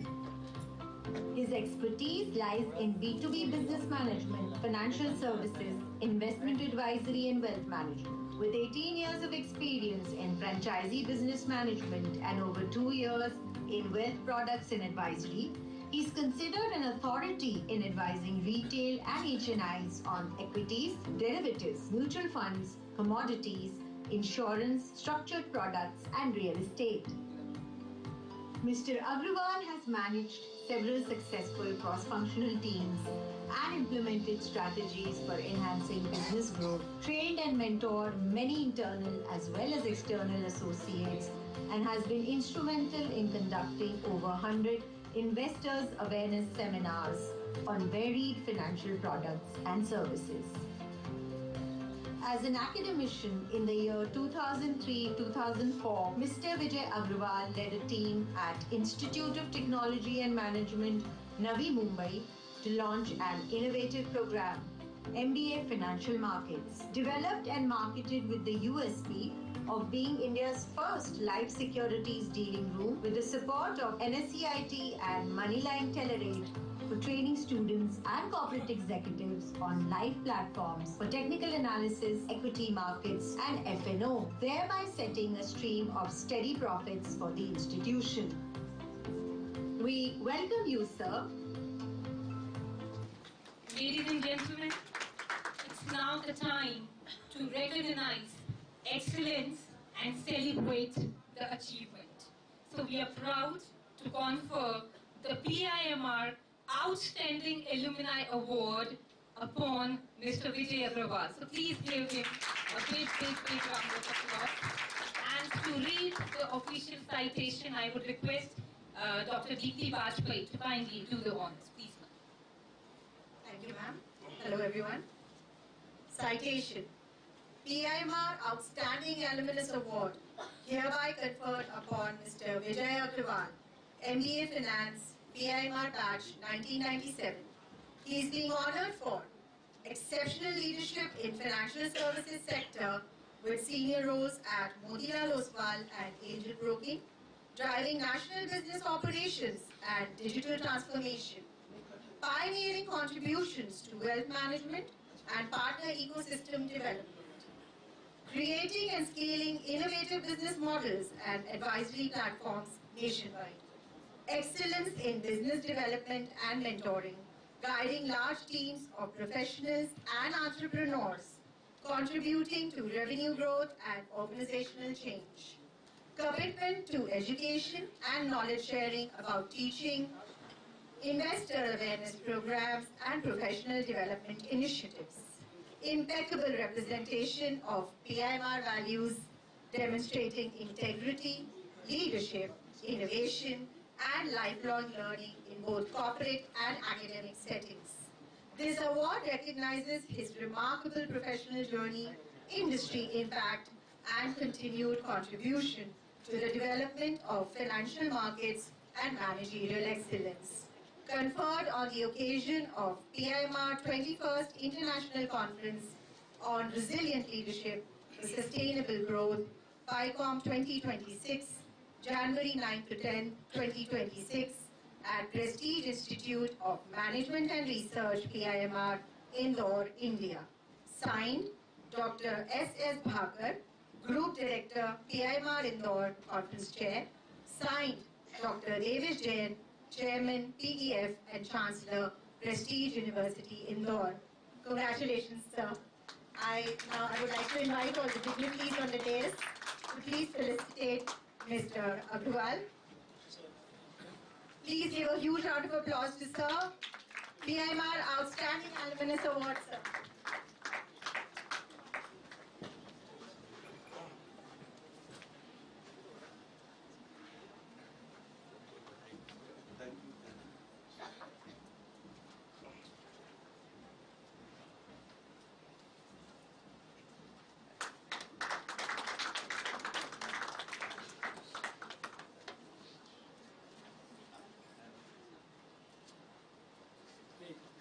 Congratulations.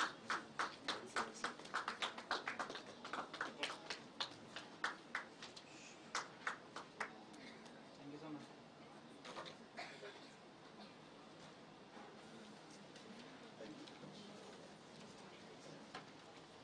Congratulations, sir. You are requested to kindly address us. Thank you.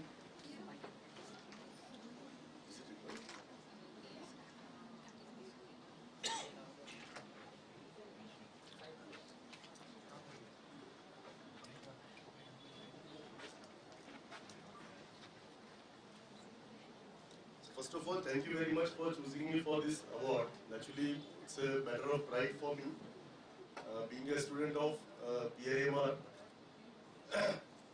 So it's very emotional moment for me because, like say, we were the, in case if I could share my experience very openly and from the bottom of the heart, I have not prepared any speech for the same. We were the students, or you can say we were the foundation stones of the PIMR. Like say, we were the first batch, and when we moved out, as the theme of the conference is resilient leadership for sustainable growth. So might be the seeds of this kind of resilient leadership, they were sown in that particular time period in us. How? Because just let me tell you, the time when we passed out, so you'll be surprised to know that we didn't get the job. Right? We got out of the institute in the month, probably in April or May, 97. But that year was the year of CRB Bansali, Chenru Bansali group that got failed, and it was banned by RBI. Same year, there was international trouble because of the Southeast Asian crisis, right? So, Apple Finance, I did the internship, and I was committed a job there. And by the time I came out of the institute, naturally the Apple Finance was on the verge of closure, right? So that was the situation. So for these 6 months, we were just searching for the job. Next 7-8 months, naturally the time period was that only. Then actually, the kind of resilience naturally we had, we were looking for the job in finance, but then we pursued the second best what we could do, right? So entrepreneurship, leadership or other things, we didn't know the word from that perspective, but the thing comes out of the mind that whatever best we can do in a situation. So because these things come, the definition of leadership in this sense, definition of entrepreneurship in this sense is taught.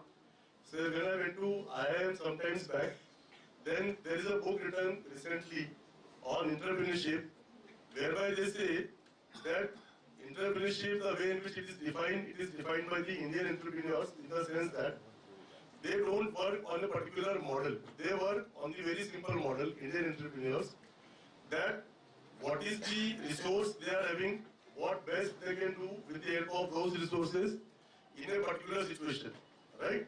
And whatever context they can use, whatever network they can use with the help of it, just start.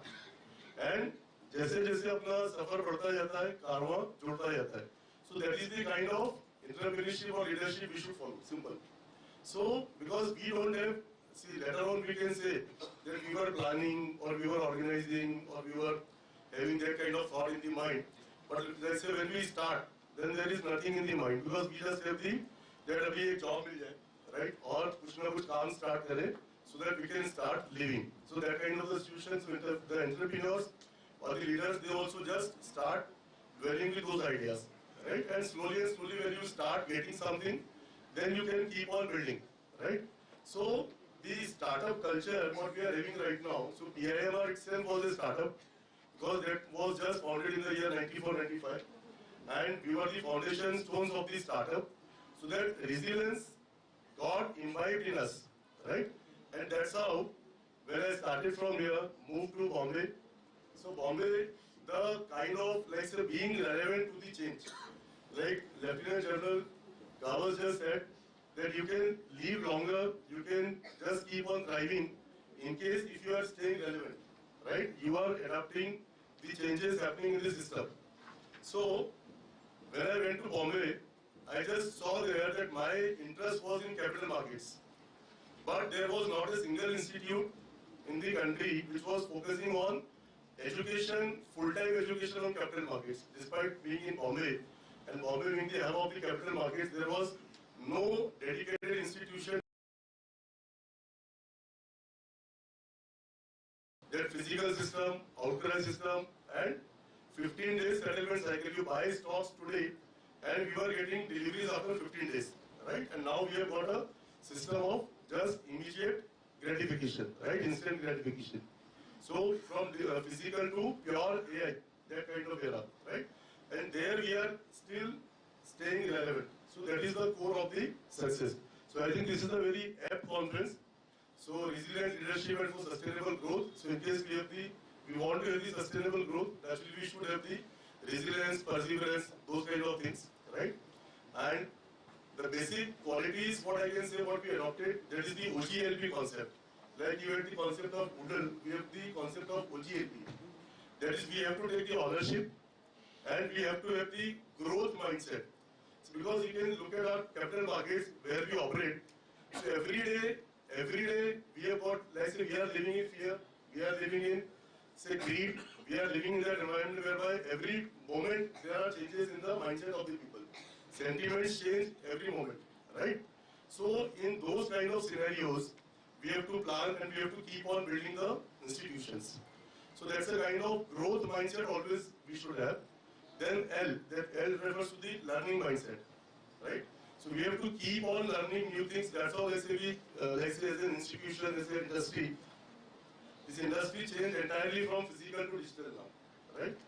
And P means naturally it's a people management because in this services industry, we don't deal with any other one. Let's say we deal with only people. That means we have got only assets.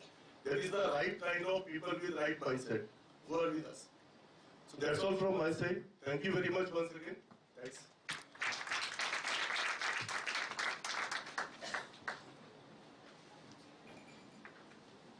Thank you so much, sir, for sharing great ideas from your great experiences, especially coming straight from the heart. Thank you. Moving on, without taking much time, I would now request the team to play AV of our chief guest of the day, Professor Dr. Manoj Kumar Sinha, Vice Chancellor, Dharmashastra National Law University, Jabalpur. Please.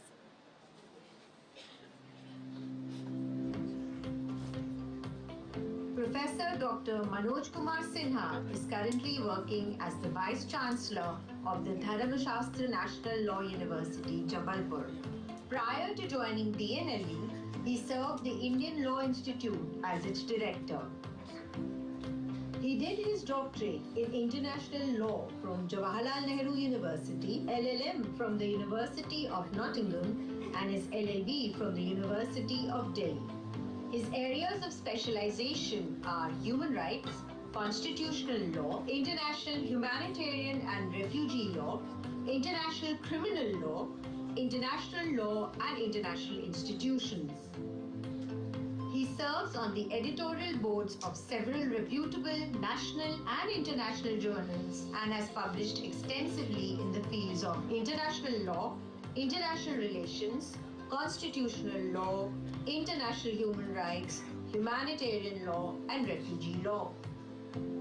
In recognition of his contribution in the field of international law as a young scholar, the International Development Research Centre, Canada, granted him a scholarship in 2009. In the LEAD Global Conclave 2021, he was presented with the Great Indian Teachers Award. In 2019, during the Bar Association of India's Lawyer of India Conference, he was conferred one of nation's notable bar leaders.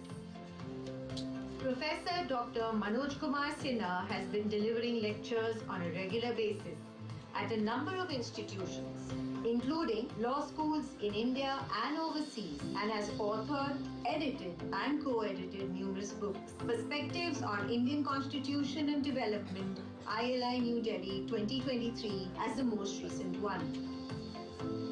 We welcome you, sir. Sir, we would like to felicitate you, so I would request DP ma'am to kindly take it further. Thank you, ma'am. Citation: PIMR Outstanding Jurist Award, hereby conferred upon Dr. Manoj Kumar Sinha in recognition of his visionary leadership and distinguished contributions to legal education and research, significantly advancing international law, human rights, and constitutional governance in India. Professor Dr. Manoj Kumar Sinha, Vice Chancellor of Dharmashastra National Law University and former Director of Indian Law Institute, is a revered jurist and academic luminary. Through decades of exemplary institution building and intellectual leadership, he has profoundly influenced legal thought, policy, and practice, while inspiring generations of scholars and practitioners. This honor celebrates his enduring legacy as a beacon of judicial wisdom, academic excellence, and transformative leadership in India's legal landscape. Conferred on the occasion of PIMR 21st International Conference on Resilient Leadership for Sustainable Growth, PICOM 2026, January 9-10, 2026, at Prestige Institute of Management and Research, PIMR Indore, India. Signed, Dr. Shay Singh Bhakar, Group Director, PIMR Indore, Conference Chair. Signed, Dr. Devesh Jain, Chairman, PEF and Chancellor, Prestige University, Indore. Congratulations, sir. I now request the dignitaries on the dais to felicitate sir.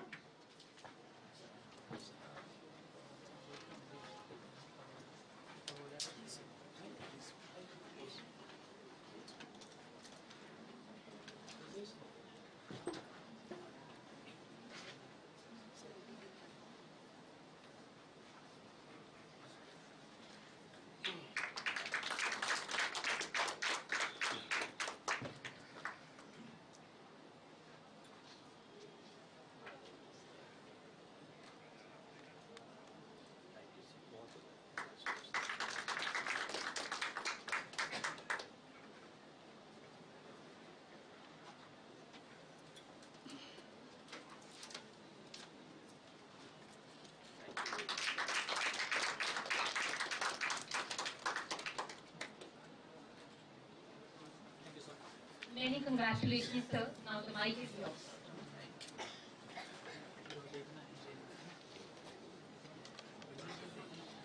बहुत बहुत धन्यवाद Prestige management के लिए।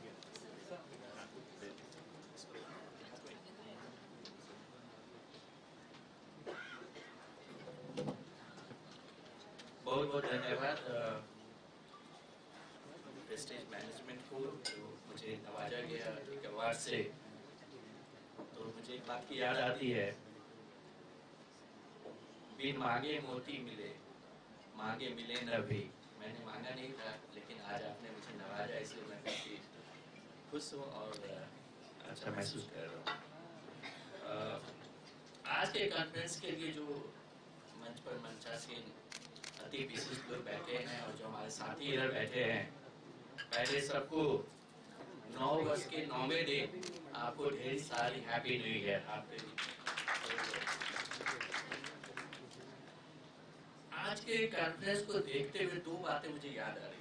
मैं थोड़े lighter mode में बोलूंगा, क्योंकि एक गाना भी आता है, याद आता है, जाने दो मुझे जाना है, मेरी फ्लाइट कर रही है। तो मैं ज्यादा सब्जेक्ट पर नहीं बोलूंगा, लेकिन कुछ 2-3 बातें बोलूंगा जो मुझे लगता है कि आज का कॉन्फ्रेंस काफी जानदार और शानदार है। और विजय अग्रवाल सर जो अभी बात बोले कि मैं बिना तैयारी के आया, तो मैं भी बिना तैयारी के ही आया, तो आप हम दोनों एक ही। लेकिन एक चीज हमेशा याद रखिए, आप हमेशा जब कॉन्फ्रेंस में जा रहे हैं तो अपने ऑर्डर देखें। जब आप ऑर्डर आपका लास्ट में है, so you can understand that every speaker will speak before you what you have worked hard and you planted to speak, because it's already covered by the previous speakers.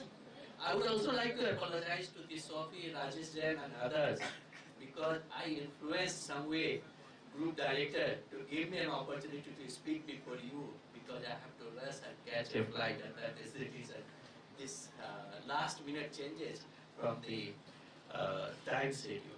I also like to thank Professor Himanshu, Professor Gitanjali, Professor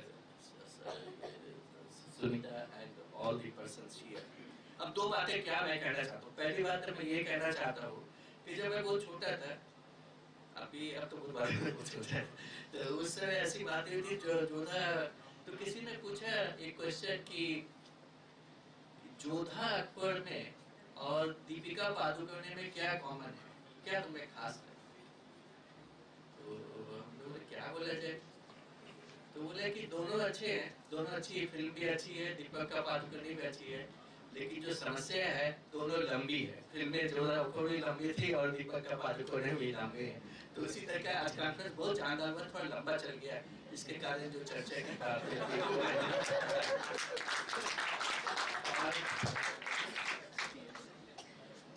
अच्छा है कि conference में 2 दरवाजे हैं। एक दरवाजे पर तो प्रहरी हैं, हमारे जज जो किसी को आने जाने से रोकते हैं। दूसरे दरवाजे पर मैडम है, थोड़ी लिबरल है, अलाउ करती है कि आप जाओ आओ करो। जब हम कॉन्फ्रेंस रूम में आए थे तो पूरा खचाखच भरा था। चीफ स्पीकर, ये मुझे इस घटना को याद दिलाती है जब I remember honourable justice, I think I speak in English so you can understand, बोल रहा हूँ। So I think I'll speak in English. So one of the function I was sharing the dice with one of the former judge of the Supreme Court, Justice Ram Subramanian. And we are 3 persons were there on the dice. Myself, another host organizer, and judge was there. So I was the first speaker, and then the second speaker was the chief guest, Honorable Justice Ram Subramanian. He is the chairperson of the National Human Rights Commission of India. I presume that the host, the welcome address will be reasonably long, so I get adequate time to think about my thought, what I have to speak. But welcome address was virtually collapsed. He said, Professor Manoj, Professor E, and that quickly he asked me to come and speak. I said, you finished welcome address in 3 words. Welcome address needs to be elaborated. Why you are all of a sudden? So anyway, I have come. Then I started speaking. Then when Justice Ram Subramanian said, Professor Manoj, you remember, I have always challenged. So whenever I go as a judge, I have chief guest. I prepare hard, I work hard, I write everything, but when my term comes, everybody is spoken on this subject. And another big challenge, when I enter in the hall is full, and by the time my term comes, 50% of participants are sleeping and 50% already left the room. So very few speakers are there. So these are the challenges for the. So I said, okay, today also I see when we entered it was खचाखच भरा हुआ था। जब हमारे जाने की विदाई के समय आए हैं तो आधी खाली हो चुकी है। तो इसमें कोई ऐसी बात नहीं। अब आते हैं, थोड़ी सी बात करते हैं लीडरशिप की। Resilient leadership and sustainable growth की बात करते हैं, दो इम्पोर्टेंट है। जहाँ हम रिजिलियंट की बात करते हैं, इसका मतलब we withstand with the crisis, चाहे man हो, animal हो, resilient like no, or you face the challenge there. इस पर भी एक बात याद आती है, resilient actor भी हो सकता है। अब resilient actor में कैसे वो आप कभी याद नहीं करते होंगे। अभी मैं इसलिए बताना चाह रहा आपको कि मैं अपने पत्नी के साथ बहुत दिनों से मैं न्यूज पढ़ रहा था। I was going through, I always see Dhurandhar, so too much Dhurandhar, and then about the Akshay. So Akshay को खाना, and a lot of appreciation of Akshay Khanna. So I believe he is actually a resilient actor because he was almost disappeared from the entire Bollywood, and all of a sudden he bounced back. So like a leadership is there, and he created something. And I have watched. Those who have not watched, आप जाइए देखिए, थोड़ी पढ़ाई लिखाई के साथ cinema भी देखना चाहिए, आपकी जिंदगी में खुशियाँ आएंगी। तो अब तीसरी जो बात है जो बहुत फोकस है, अभी रिजिलियंट लीडरशिप पर्टिकुलरली एक ग्लोबल लेवल पर देख रहे हैं, and what we are witnessing, and even the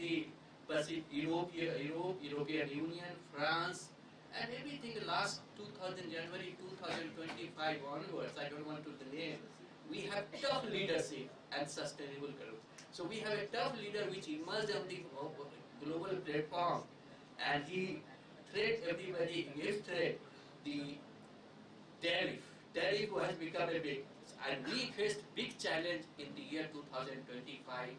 Even the France has also, like recently said, don't say this, the statement has come from the president.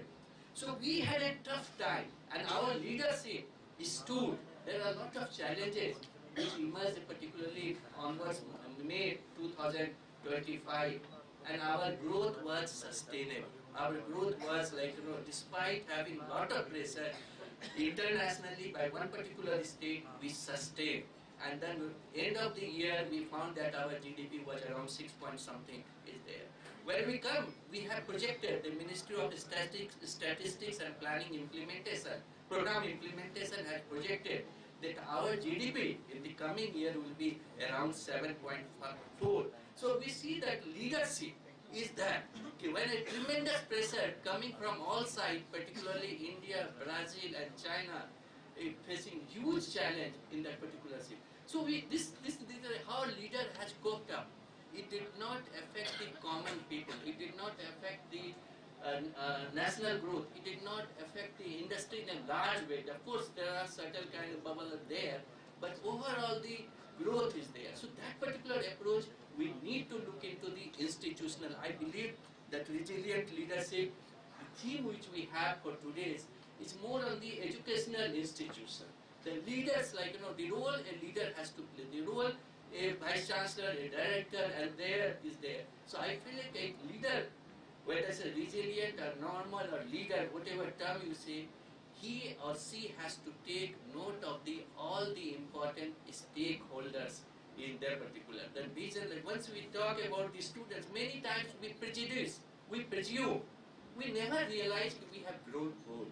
We never. So when we think about the students, without allowing students' perspective, we start judging, and we think it's 30 years back and 40 years. So policy will never sustain. The students will never be happy unless the stakeholders become part and parcel of the scheme, and then growth will be there. So involve the students, involve the staff, and then think the leadership, resilient leadership. The crisis is always there, but crisis, how to resolve crisis, you need to engage all the stakeholders there. I don't want to continue. This is the big problem with the teacher. When you give the mic, they never stop. But I'll stop here because मुझे जाने तो मुझे जाना है. मैं आपसे request की मेरी फ्लाइट है. कोई वाइफ तो नहीं तैयार कर रही, फ्लाइट इंतजार कर रही, तो मुझे जाना है, घर पे पहुंचना है. तो आप सबको ढेर सारी शुभकामनाएं. आप सबको 9 वर्ष की डिग्री सबका सुनना है. ये मेरा पहला चीफ गेस्ट का है नए वर्ष का, तो उम्मीद करता हूँ बहुत सारे चीफ गेस्ट बनूंगा. और हिमांशु भी बैठे हैं, और हमारे मित्र यंग मित्र सभी बुआ भी बैठे हुए हैं यहाँ पर, कलकत्ता से आए हैं. आप सबको ढेर सारी शुभकामनाएं. और मैं आशा करता हूँ कि 2 दिन की जो चर्चा है, 2 days discussion which will take place, definitely shape the entire year program and policies, okay, how to ensure that growth, sustainable growth takes place in the university and other parts. So thank you very much. और आपसे जाने के पहले एक बात और कहना चाहता हूँ, अंग्रेज आए तो हमें थोड़ा इंग्लिश सिखा के चले गए. So they came here the 200. So they taken everything. Kohinoor भी ले गए, सब चीजें have taken, but they left English. और हम इंग्लिश में फंसे रहे. लेकिन इंग्लिश हिंदी में हम चलते ही रहे, कोई बात नहीं. लेकिन जो सबसे अच्छी चीज मुझे लगती है अंग्रेज की, what I have learned and particularly in the Europe also I have seen the way they clap. लेकिन हमारी जो संचालिकाएं बार-बार कह रहे हैं कि स्माइल करें, आप तालियां बजाएं, लेकिन आप अपनी उदासीनता को खत्म नहीं कर रहे. तो हम कह चाहते हैं कि आप जैसे ब्रिटिशर्स और यूरोपियन ताली देते हैं, एक शानदार तरीके से तालियों से हमारे सारे जो मंच पर बैठे हैं और धन्यवाद. I think we should give standing ovation to sir for your wonderful, wonderful, wonderful, engaging and entertaining session, sir. Thank you so much. Please take your seat.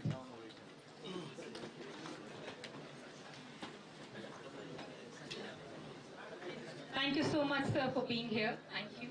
Moving forward, I would now like our team to play the AV of our special guest of the day. So please play the AV of Miss Sophie Akinat. Please, sir.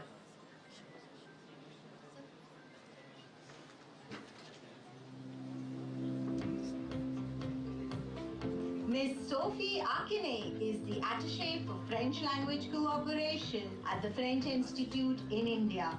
In this role, she supports the development of French language education across India, with a particular focus on teacher training, academic cooperation, and the strengthening of institutional partnerships in close collaboration with Indian and French institutions.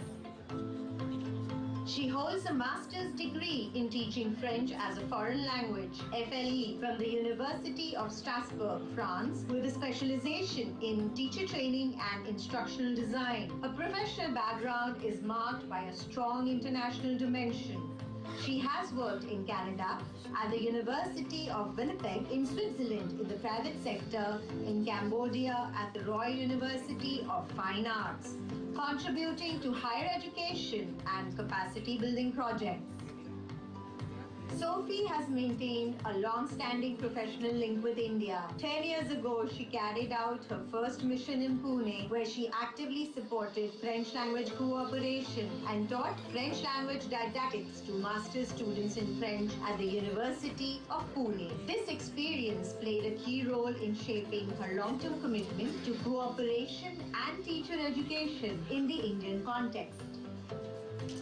She later returned to France and joined the National Center for Distance Education, CNED, where she led a team of instructional designers and coordinated large-scale online training projects across various educational fields. Miss Sophie Akine is now back in India, continuing her engagement in educational and linguistic cooperation with the aim of strengthening the quality, sustainability, and visibility of French language teaching and learning. We welcome you, ma'am. We request you to kindly come and address us, please.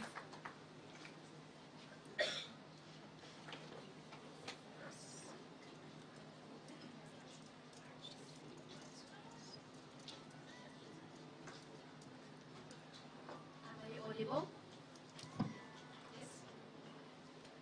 Sabhi ko namaskar. Sorry, I won't go further in Hindi at the moment. Maybe next year. Distinguished members of the management, dear faculty members, partners, students, ladies and gentlemen, it is a great pleasure and an honor to be with you today at Prestige Institute of Management and Research for this inaugural session of this international conference. The theme of this conference, Resilient Leadership for Sustainable Growth, resonates strongly with the role universities play today, preparing students to adapt, to remain open, to the world and to build meaningful and sustainable academic and professional pathways. We are living in a world characterized by rapid economic, technological, and social changes. In this context, higher education institutions have a central responsibility. They prepare students not only to enter the labor market, but also to navigate complex environments, to work across cultures, and to continue learning through their careers. This capacity for adaptation, openness, and long-term vision lies at the heart of resilient leadership. Languages play a key role in this process. Learning a foreign language develops intellectual flexibility, encourages openness to other cultures, and facilitates cooperation beyond national borders. These skills are increasingly valued in professional and academic environments that are international and interconnected. In this perspective, the French language holds a particular place.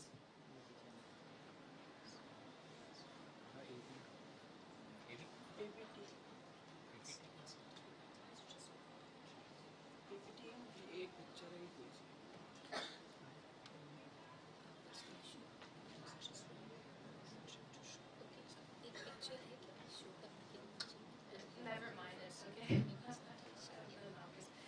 So French is spoken by more than 300 million people worldwide and is an official language in nearly 30 countries. It is the 5th most spoken language in the world and the 2nd most learned language after English worldwide, but also in India. French is widely used in diplomacy, international organization, higher education, research, and culture. For students, learning French means gaining access to a broad international space that includes Europe, but also Africa and Canada, as well as numerous academic and professional networks. In this context, the signing of the MOU with the Alliance Française that was signed just earlier is particularly meaningful. This partnership reflects a clear choice in favor of quality language education, a structured and recognized framework for learning French, and a commitment to long-term academic cooperation. It also strengthens the partnerships with French institutions and contributes to a stronger international profile. Learning French also provides access to contemporary fields of excellence. France is internationally recognized for its strength in aeronautics and space, sustainable transport, energy and environmental transition, pharmaceuticals and biotechnologies, digital technologies and AI, and creative and cultural industries. For students, this means greater exposure to innovative sectors and research environments. These connections are not limited to international mobility. Today, more than 800 French companies operate in India, employing nearly 500,000 people across sectors such as IT, finance, industry, energy, transport, logistics, and pharmaceuticals. This creates a growing demand for professionals who are comfortable working in multilingual and multicultural contexts. In this sense, French can be a valuable professional asset within India itself. France also welcomes. Yes, it's just to illustrate what I was saying. France also welcomes a growing number of international students, including from India, and has set an ambitious objective to host 30,000 Indian students per year by 2030. France offers affordable tuition fees, more than 1,700 programs taught in English, scholarships and opportunities for internship and student employment. While many programs are accessible in English, knowledge of French broadens academic choices, facilitates integration into campus life, and enriches the overall study experience. By introducing French language courses and strengthening international partnerships, prestige is offering its students additional tools to engage with the world.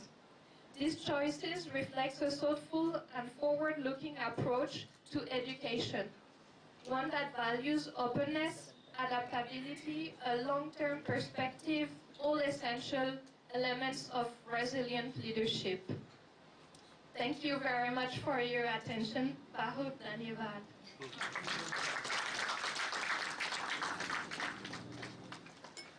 Thanks so much for sharing great insights, and especially for the sweetest namaskar and dhanyavad. Thank you so much.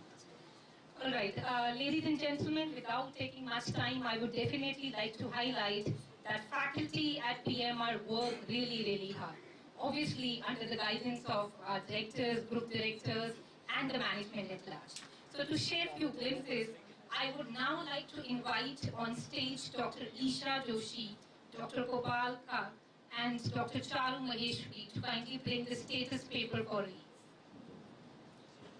I request the internal team to kindly bring it, and I request all the dignitaries to kindly help release the status paper.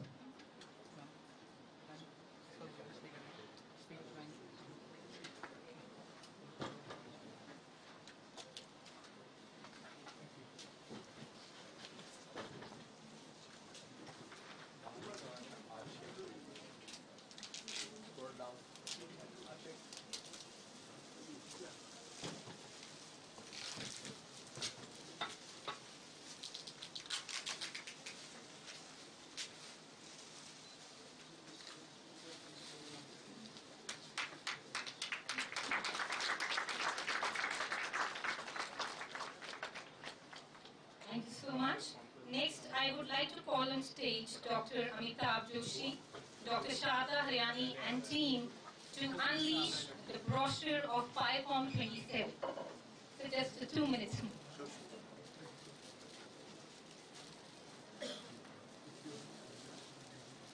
Internal team is requested to kindly bring the brochure of PIMR 27.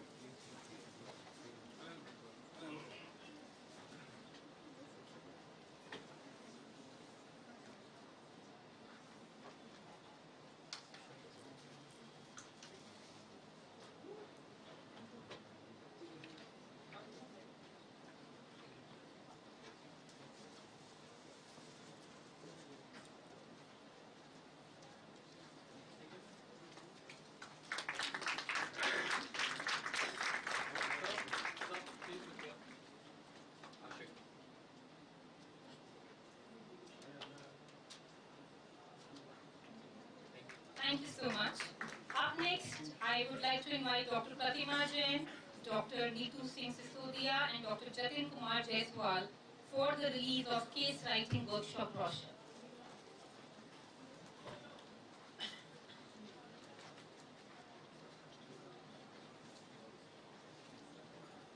I request the dignitaries to kindly do the honor.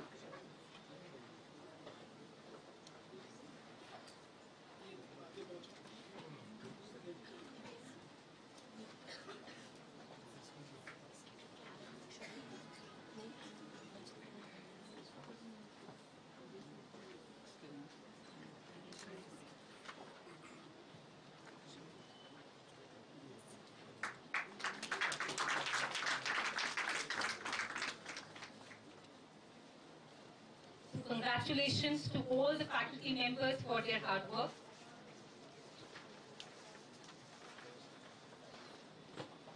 Thank you so much. Thank you. All right, so here I sign off. अभी मैं सबके लिए बोल रही थी. I would now request each one of you to kindly clap for myself, for me.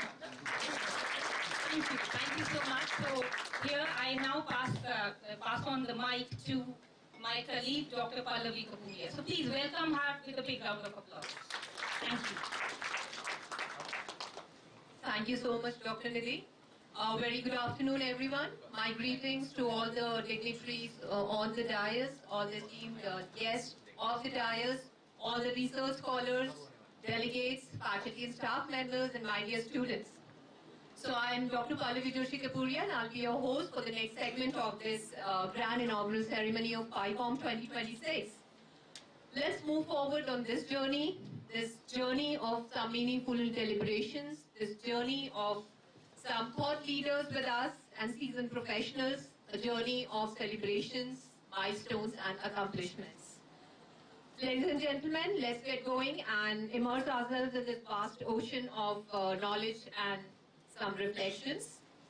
It's an absolute pleasure to introduce you all to our special guest, who's a distinguished academician, whose contribution to higher education and academic governance has significantly influenced the management education in India.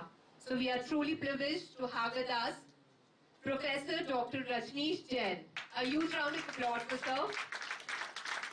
Dr. Rajneesh Jain, the Chairman, Board of Studies, Devi Ahilya Vishwavidyalaya, Indore. So before we get to hear from him, let's request the AV team to roll the profile, please.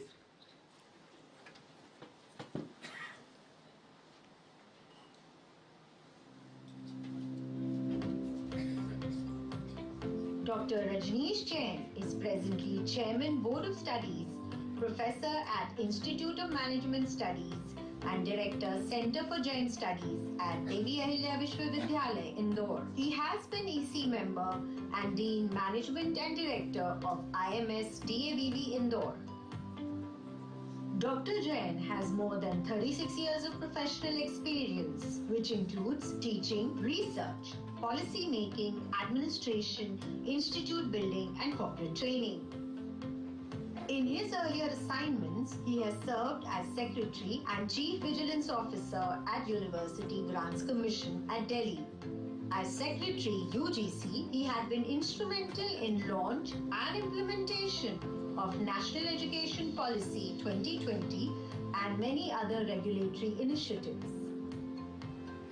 He has also served as Director, Inter-University Center for Yogic Sciences, National Institute at Bengaluru, and also worked as Professor at Nirma University, Ahmedabad. Professor Jain is a Fulbright Fellow and LEAP participant. He has been a part of the Indian delegation for BRICS Summit at Cape Town, South Africa, and a member of Indian Higher Education Knowledge Delegation to the United Kingdom.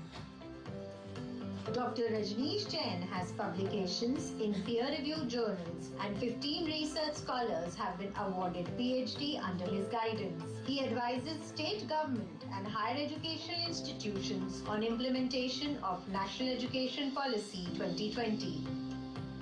We welcome you, sir. So I'll request Dr. Rajneesh Jain for a power-packed, a dynamic session. Stage is all yours, sir.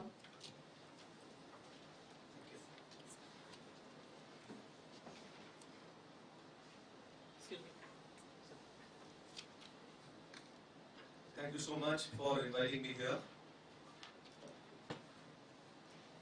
I'm thankful to the entire Prestige team for inviting me to this wonderful conference on a very relevant theme. आप सभी को नमस्कार और सुप्रभात से अब दोपहर हो चुकी है, so a very good afternoon to all. And I think I'm going to be the last speaker of the day. जो अभी थोड़ी देर पहले मनोज सिन्हा जी ने कहा, वो लास्ट स्पीकर होने वाले थे, मगर वो जाना है मुझे जाने दो की तर्ज पे जल्दी आकर यहाँ से चले गए. और जैसा उन्होंने कहा कि मॉर्निंग में ज़्यादा ऑडियंस रहता है जब प्रोग्राम शुरू होता है, और जब प्रोग्राम खत्म होने वाला होता है तो ऑडियंस थोड़ा कम हो जाता है. मेरा मानना ये है कि जो सबसे ज़्यादा सीरियस ऑडियंस होता है वो प्रोग्राम के अंत तक बचा रहता है, बाकी जो नॉन इंटरेस्टेड ऑडियंस होता है वो यहाँ से चला जाता है. So I think I am addressing to the right audience in this international conference. Distinguished guests on the dais, eminent educationists and people from industry, distinguished faculty members of Prestige Institute of Management Research, delegates of the conference, and students of Prestige Institute. Today is indeed a great day when you are having 21st International Conference on a very timely and pertinent theme, resilient leadership. and sustainable growth. A lot has already been shared, and people from different areas, they have come and they have shared their views. So by now we are much more enriched and educated about what resilient leadership is from theory as well as from its application point of view, because we have listened to many people from academics as well as from industry. One of the outstanding alumni of Prestige, he has shared, Mr. Vijay has shared his learnings of his early life in entry in the corporate world till where he is today, and how he has faced different phases in his life as a corporate executive. I'm reminded of two favorite business leaders. They're my favorite business leaders. About one, Lieutenant General has already shared about his ideas. Ratan Tata.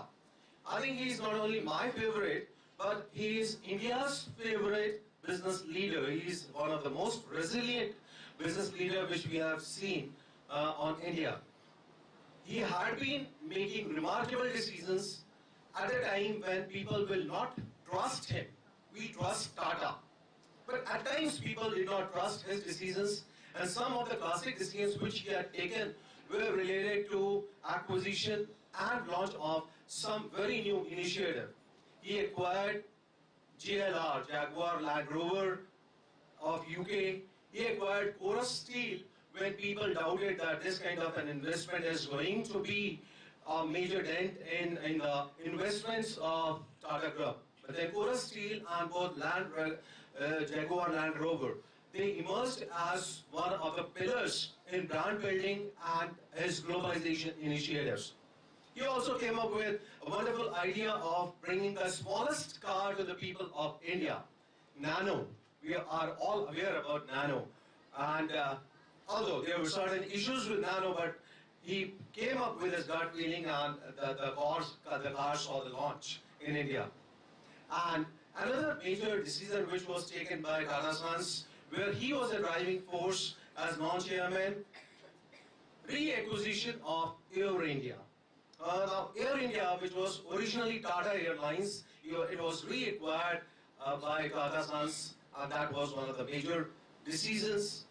And I think that shows the kind of resilience as a business leader which Ratan Tata has presented to us. Another example, one of my favorite, Steve Jobs. A disturbed life, a person who wanted to quit industry, came to India to meet Neem Karoli Baba and become a saint, a follower of Zen. But then he returned back and bounced back. He joined Apple. He started, in fact, Apple, thrown out of Apple because people thought that his leadership is not contributing. But when Apple was at the bankruptcy, he came back. He is pioneer of Macintosh. He actually disrupted the entire IT industry with Macintosh, with iPad, with Apple phone, iPhone, which we see today in its 17th avatar. So that's the kind of disruptions which these kind of resilient leader brings. Let me share you a few more things when we are talking about resilience. Resilience is, or the leadership, resilient leadership is not only found in corporate world alone. It is found everywhere. Whether it is politics, in the morning, Mr. Himanshu Jain was mentioning about our Prime Minister Narendra Modi ji, how his resilient leadership is giving shape to India and the global world. It's about all the areas where we see that leadership in the form of its resilience is highly visible and makes the things going. I recollect my tenure with the University Grants Commission when we were handling higher education for the entire nation, maybe about 1,100 universities and more than 50,000 colleges. So we were looking after its policies and other standard setting. And suddenly in 2019, COVID took us with a surprise, COVID took the whole world with a surprise. No one was ever prepared for it. No preparation was there. And we, as apex body at education, we had the greatest challenge of sustaining education during COVID when people were not going to the schools and colleges. So that was the time when we took up the challenge. The entire team of University Grants Commission was busy at coming out with innovative reforms, how to sustain the education, how to provide the money to the central universities so that they can disburse the salaries, how we should provide money to all the research fellows, JRF and SRF, so that they can sustain their research, how to guide the educational institutions so that they can run the education and continue with the examination and sustain the education during the COVID time. That was very challenging because nobody was prepared. The team had really worked hard and we were very successful in sustaining education during the COVID time. COVID brought another wonderful means of communication or means of education to our surprise. When people were sitting at home, digital education or the digital devices become very popular. Prior COVID, yes, definitely education online was emerging, but COVID suddenly brought the attack on the scenario. And that was the second important decision which was taken up during my tenure at UGC. We brought the online education on the roadmap in a proper, legitimate, legal manner so that people can be benefited from online education, and EdTech also got an opportunity to bring education on the online scenario. So that was another very important big move which was taken during my time at UGC. And the third and the most important move, when the government saw that we need to be at par with the global standards in the world, we need to re-emerge as knowledge superpower on the global map. We need to address the language barriers. We need to bring back the glory of ancient Indian wisdom. We need to come up with the kind of a scenario where total holistic development of the students can take place. Then started the journey for national education policy, and in 2022, 29 July 2020, the government of India launched national education policy.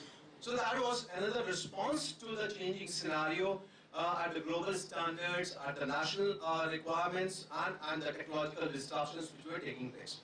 So that's how the leadership respond at different times to different things which are happening everywhere, whether it is at the corporate level or at the bureaucratic level or at the political level or at the educational level. In India, we have a unique blend of resilient leadership lessons.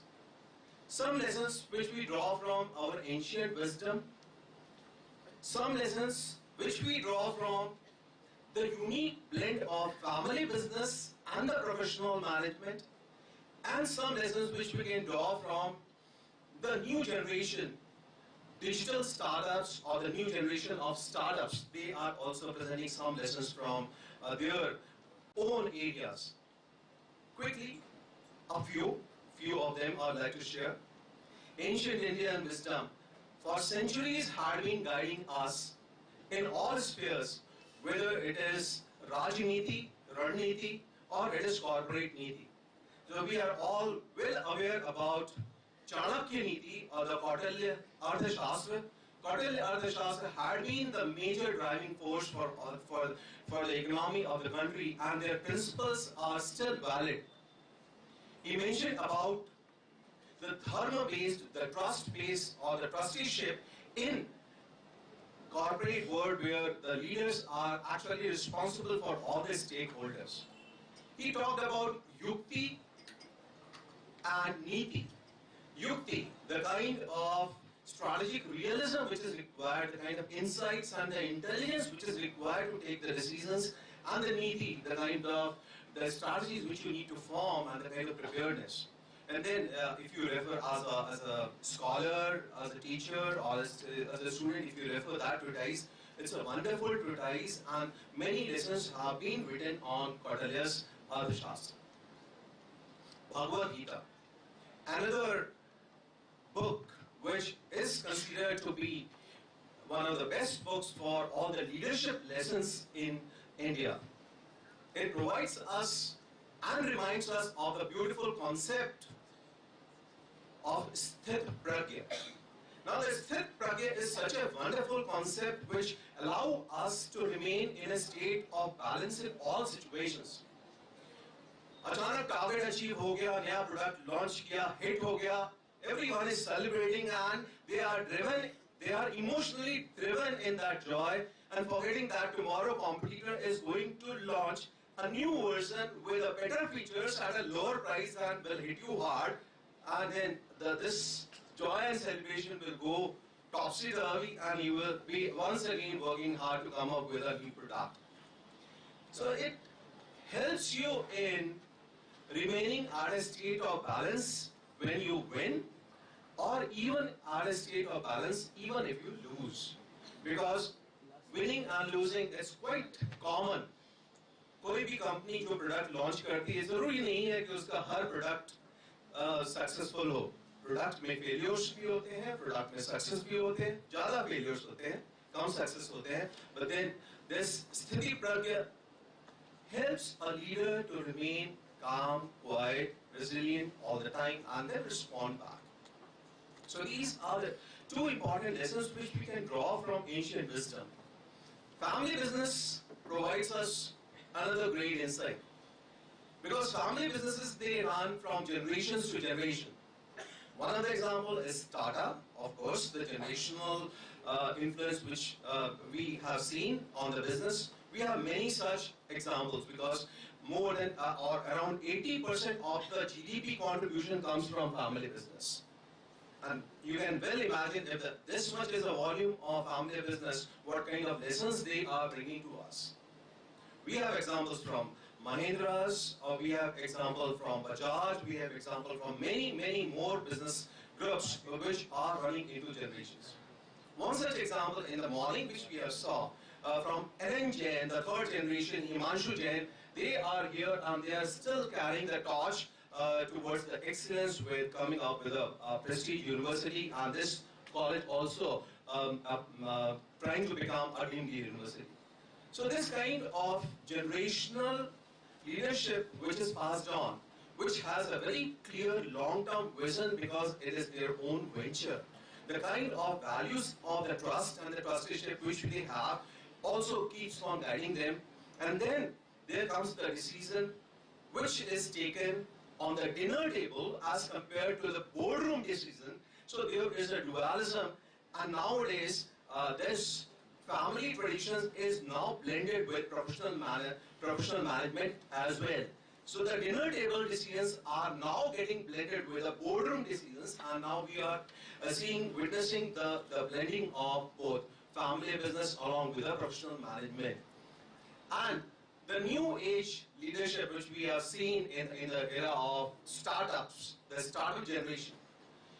What can be a better name than Vijay Shekhar Sharma, the Paytm man who has revolutionized the entire finance or banking sector, the demonetization opportunities which came, and the kind of regulatory framework which were there, and other kind of finance related problems which he had faced, but he created a mark on the startup scenario, and the whole world is acknowledging and appreciating the UPI revolution which the India has brought. So I think there are many lessons, and when we look at them, people around us, we find that yes, there is a resilient leader which is there near us. It may be far also. So, but when we try to do things in real sense, we need to inculcate these in the business lessons which when we teach in the institution also. So the institution should turn as an incubation center for resilient leadership. So if the institution is integrating the ancient Indian values, the kind of creativity and innovation startup scenario which is being available, and if they are preparing their students for the kind of crisis which they are going to face in the real world scenario, I think they would be able to do a better job. So I need to close here, and as I close, I'm sure that the lessons which we draw, whether it is from ancient Indian wisdom or from the family business or from the new age startup generation, these lessons will definitely go a long way. And in these 2 days, academicians and other people will deliberate on various issues, challenges, infinite potential which is there. They'll be bringing more insights into resilient leadership. Congratulations to the organizer for taking up this initiative, for taking up the topic on resilient leadership. And thank you so much for inviting me here and patiently listening towards the end of the inaugural session. Jai Hind, Jai Bharat. Thank you so much, sir. I think we're not doing the justice. The applaud was not as energetic as the address was. Thank you so much, sir. I think it was a wonderful perspective, adding a fresh perspective to resilient leadership and drawing from our ancient legacy, from corporate tycoons and from the startups as well. And your message to develop the institution as an incubation center for resilient leadership definitely is very, very contextual. Thank you so much, sir. Moving ahead to the next segment, the celebration of excellence. An academic conference finds its core purpose only when it recognizes and celebrates excellence in research. As a part of PICOM 2026, we are honored to acknowledge an exemplary scholarly contribution through PIMR Outstanding Research Award. Before we formally announce the award and take forward the award ceremony, let me take this opportunity to introduce you all to a seasoned researcher whose work reflects academic rigor, depth, and contemporary relevance. We have with us Dr. Dharen Kumar Pandey, Assistant Professor, Indian Institute of Management, Sambalpur. A huge round of applause for Dr. Pandey. So let's together have a look at his journey and accomplishment with this AV profile.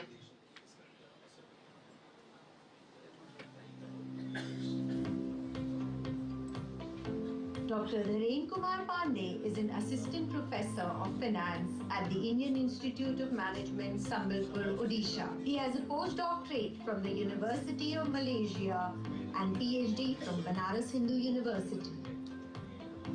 With over 14 years of post-PhD experience in industry and teaching, he has been an assistant professor in the PG Department of Commerce, Magad University, Bodh Gaya, Bihar, where he successfully guided 2 PhD theses. He has worked in the Goods and Service Tax and the Income Tax Department of the Government of India.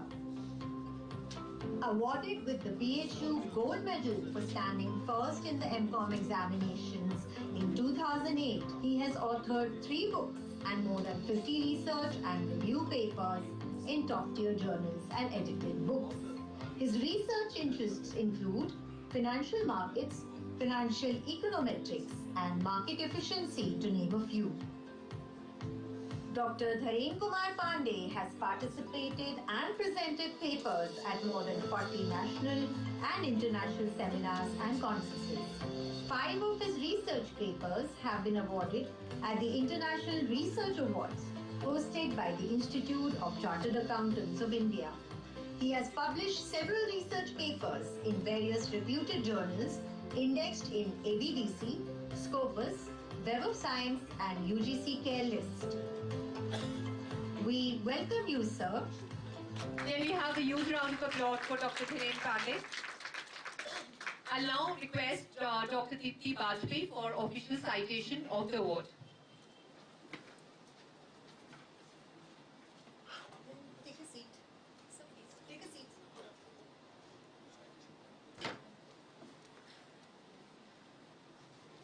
Citation.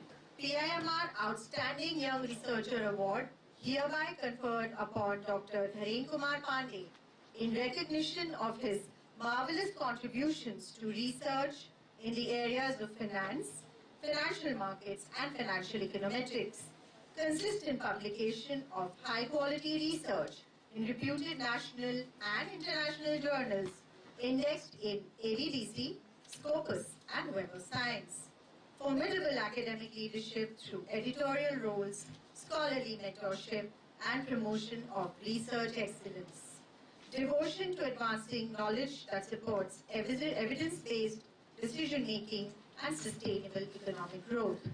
Conferred on the occasion of PIMR 21st International Conference on Resilient Leadership for Sustainable Growth, PICOM 2026, January 9 and 10, 2026, at Prestige Institute of Management and Research, PIMR Indore, India. Signed, Dr. Shesing Bhakar, Group Director, PIMR Indore, Conference Chair. Signed, Dr. Davis Jain, Chairman, PDF and Chancellor, Prestige University, Indore. Congratulations, sir.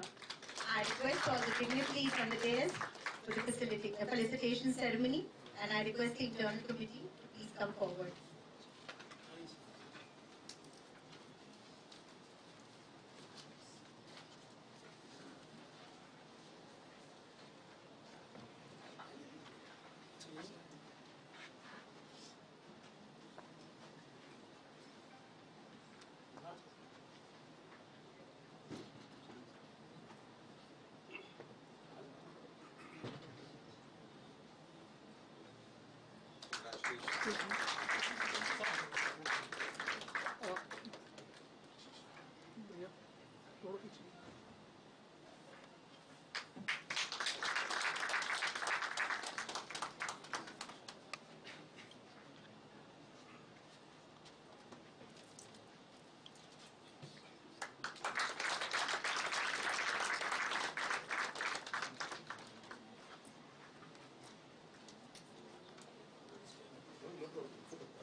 Many congratulations.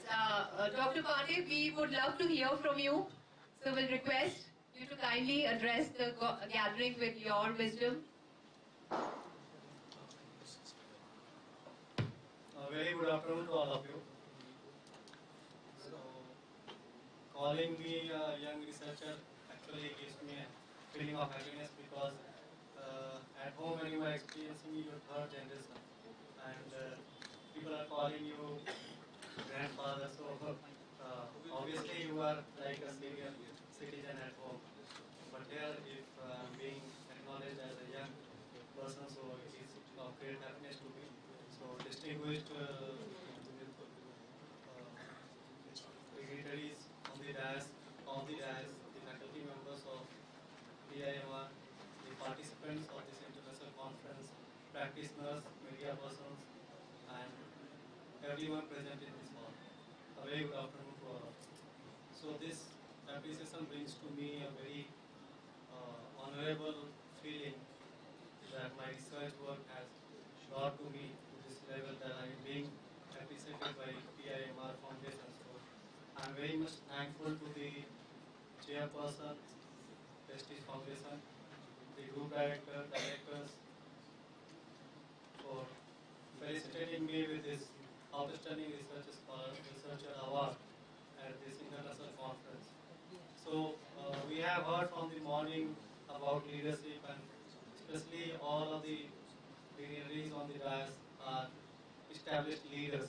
So if I speak something about leadership, it will not hold some value.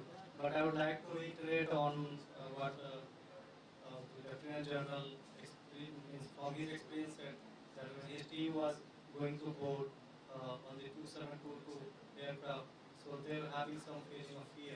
So fear is natural.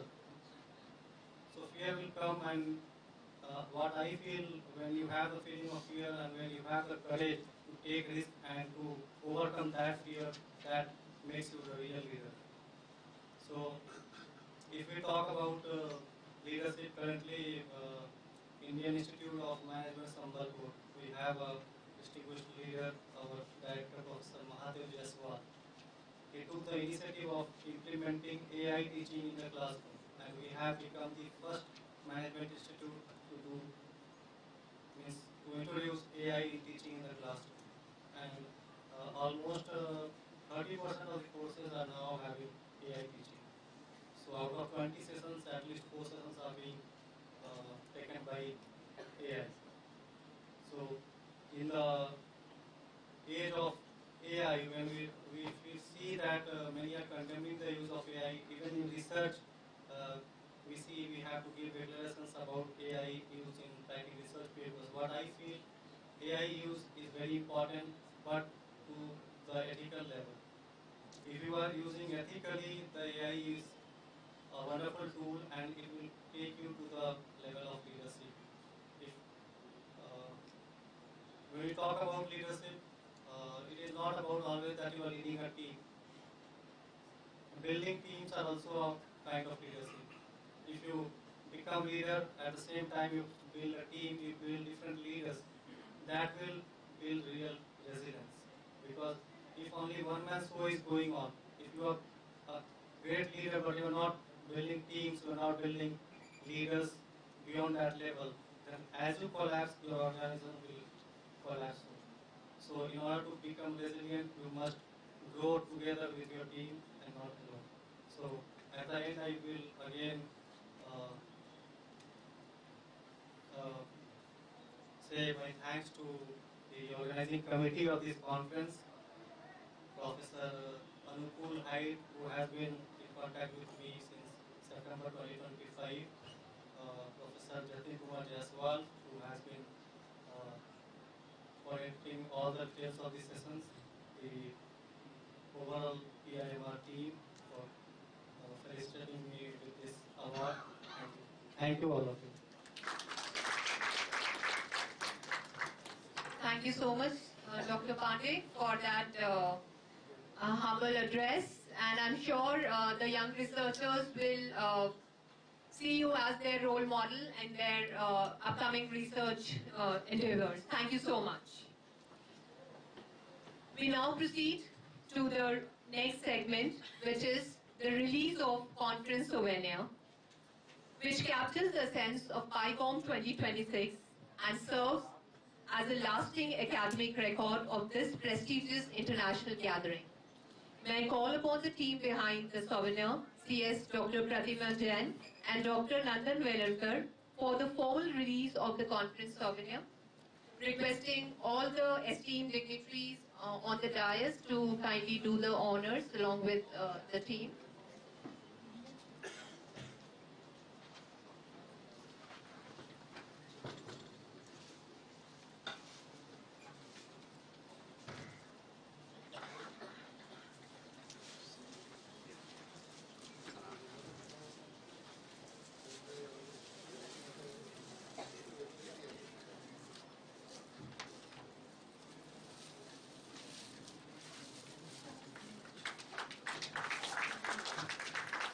A huge round of applause, everyone.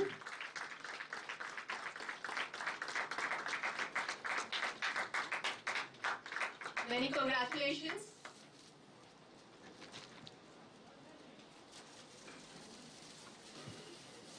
Moving to the next segment. Research journey is the crucial cornerstone of academic excellence, and the award of Doctor of Philosophy degree represents the highest level of academic achievement.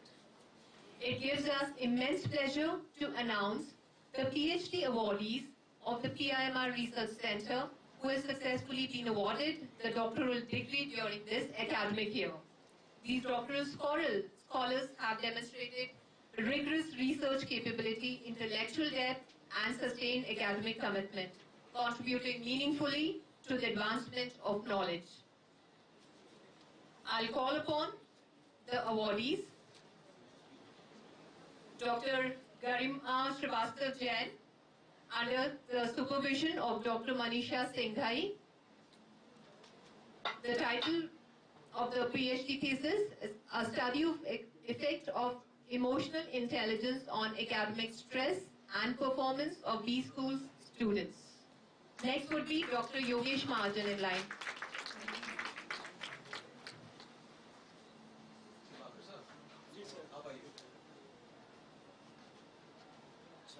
We need more appreciation. It's an outcome of a rigorous academic journey. Congratulations. Can we have Dr. Yogesh Mahajan on stage? Dr. Yogesh Mahajan, under the supervision of Dr. Manish Joshi. Next we have Dr. Dipti Talreja, under the supervision of Dr. Sharda Haryani. Impact of binge watching on psychological well-being of higher education students. Next would be Dr. Deepak Deshmukh, followed by Dr. Neha Gurbole. A huge round of applause, please.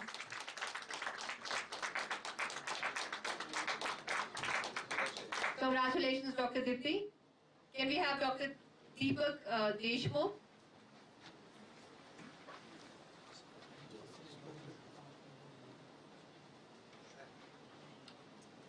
Dr. Deepak Deshmukh, under the supervision of Dr. Vipin Chaudhary, a study to understand adoption of M-Wallet in India. Many congratulations, sir.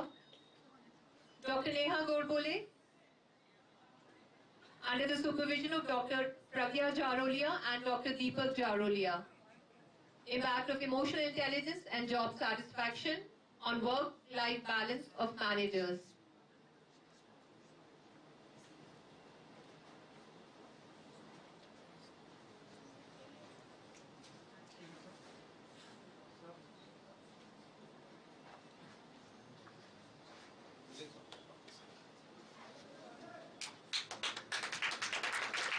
So we extend our heartiest congratulations to all the PhD awardees in absentia as well.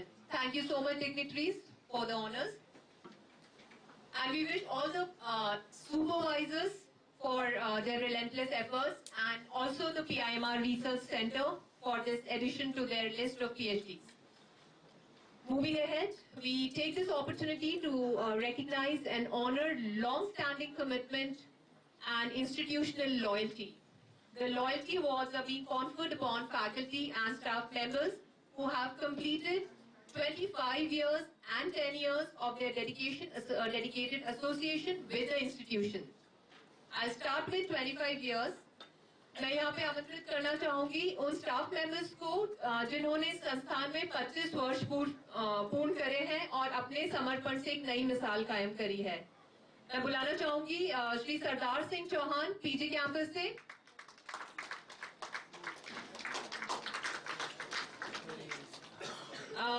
Shri Manik Chand Yadav ji UG campus से, और श्री लालाराम जी Jat UG campus से। जोरदार तालियों की गड़गड़ाहट होनी चाहिए। 25 साल एक बहुत बड़ा टेन्योर होता है किसी संस्थान के साथ जुड़ने के लिए, और आप हमारे लिए एक मिसाल हैं लालाराम जी।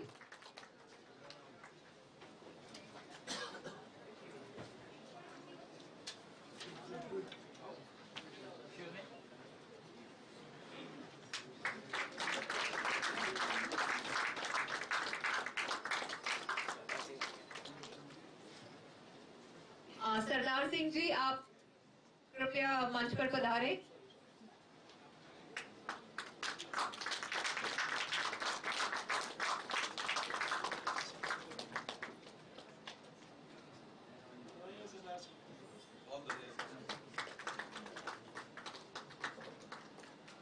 तालियों की गड़गड़ाहट चलती रहनी चाहिए। बहुत बहुत बधाई, अभिनंदन आपका। We now move to the loyalty awards for 10 years completion. We have Dr. Arpit Loya, Senior Assistant Professor from PG campus. Thereafter, we have Dr. Nidhi Sharma from the UG campus.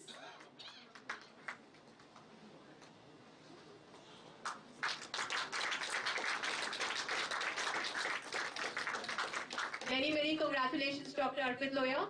Dr. Nidhi Sharma, Dr. Ajay Malpani from UG campus,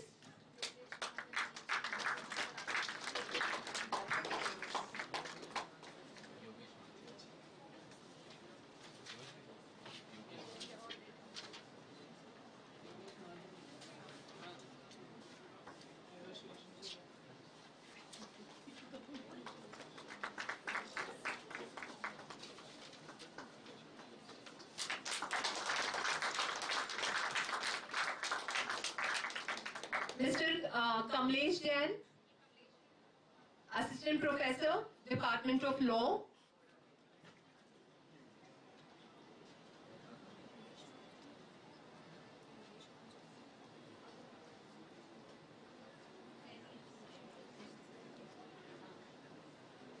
many congratulations.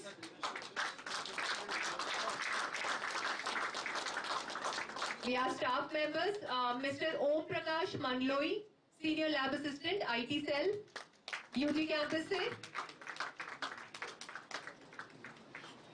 And then we have Mr. Durgesh Kumar Yadav, Booklifter, Department of Law.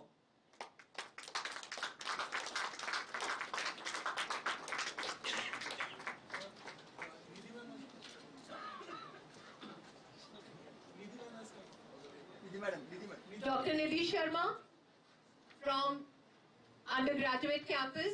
Many, many congratulations.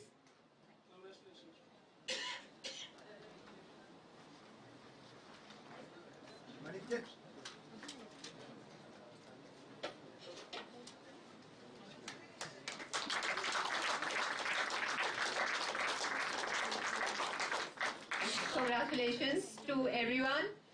The next in category is the Least Leave Award. This award is a recognition of exceptional professional discipline through the Least Leave Awards.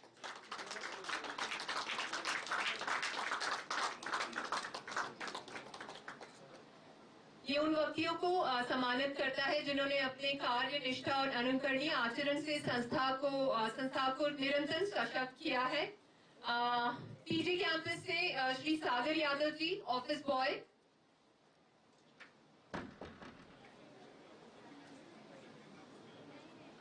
UG campus से mister Rakesh Kumar Jarwal, group security manager. Mister Rakesh is here. Please motivate him and recognize his efforts. And then we have from law, Mr. Durgesh Kumar Yadav. So Durgesh जी के लिए ये double celebration है, Least Leave Award and 10 years loyalty award.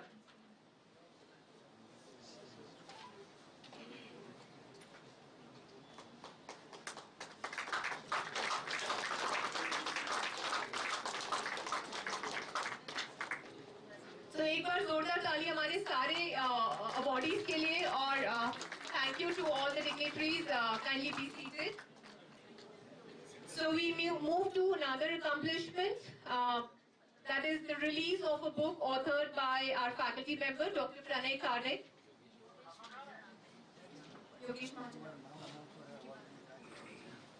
Yogesh Mahajan ji आगे हैं मैं निवेदन करूंगी if you can come on the stage please आप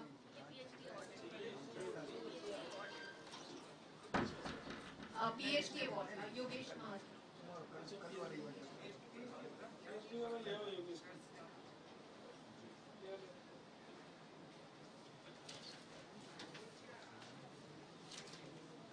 So Dr. Yogesh Mahajan has done his PhD under Dr. Manish Joshi.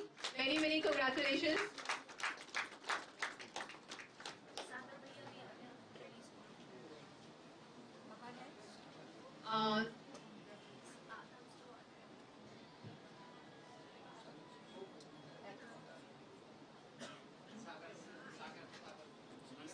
So सागर भैया भी आगे हैं प्लीज एक बार जोरदार ताली बजाइए इनके लिए ये बहुत बहुत महत्वपूर्ण स्टाफ है हमारे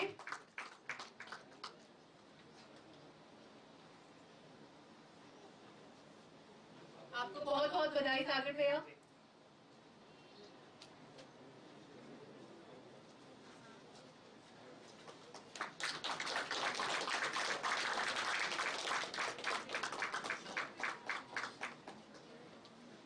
So now I request Dr. Pranay Kanik to help the dignitaries for the release of the book authored by him. Good afternoon, everyone. It's a great moment for me. The book, Business Development, there's a lot of books are there on marketing, a lot of books are there on sales, but nothing was there. And since most of our students get into these profiles where BD functions are there, so I'm thankful to my HOD, Dr. Chaudhary sir, Dr. Bhakar sir, my PhD supervisor, Deepak sir, for guiding me. This is the book. I primarily dedicate this to my students for whom I wrote this book. Can I have the AV, please?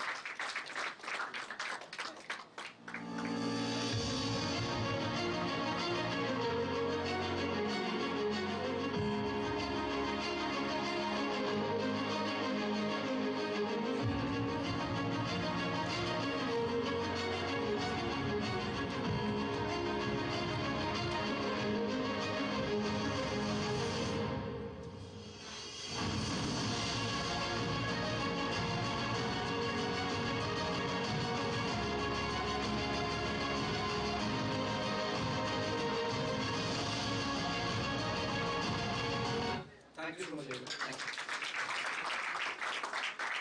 Many congratulations.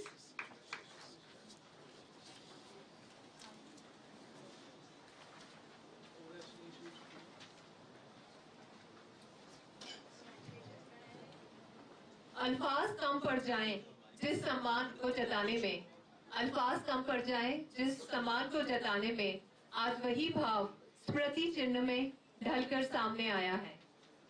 As a token of a deep gratitude, respect and appreciation, we now proceed to presenting mementos to our esteemed guests whose presence and valuable contributions have greatly enriched this occasion. These mementos are just humble expression of our heartfelt thanks and a lasting reminder of our association with you and the conference. I'll request Dr. S.S. Bhagar to kindly extend the memento to Lieutenant General Kulbhushan, sir.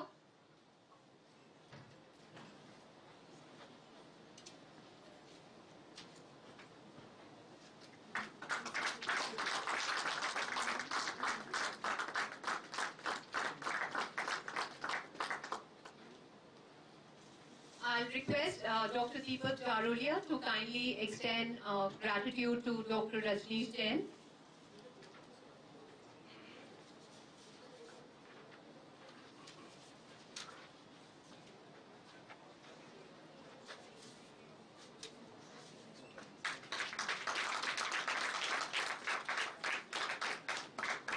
Thank you so much, sir. Heartfelt gratitude once again to all the revered luminaries for gracing this international conference with your time, wisdom and inspiration. And we are truly, truly honored to have your benign presence with us. To extend the formal vote of thanks, I would request Dr. Nishant Joshi, Director, Department of Law, to be here.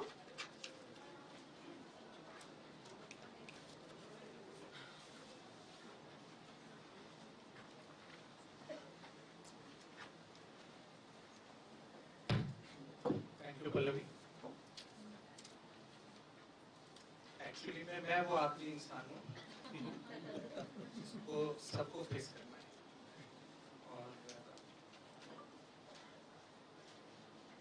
दार्शनिक हैं जो पिछली क्रम में बैठते हैं और मध्य क्रम में बैठते हैं, और ये थॉट लीडर्स भी होते हैं.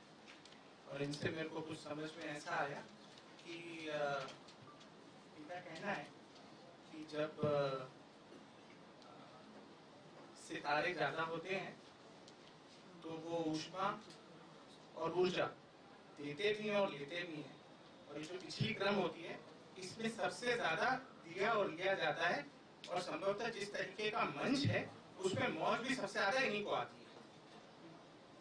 सो I take pleasure and privilege to buy some time out of you to thank you. और मेरे ख्याल से आप लोग सब मुझे कुछ 5-7 मिनट का समय भी देंगे ताकि मैं इंस्टीट्यूशन की तरफ से, अपनी तरफ से, आप सब की तरफ से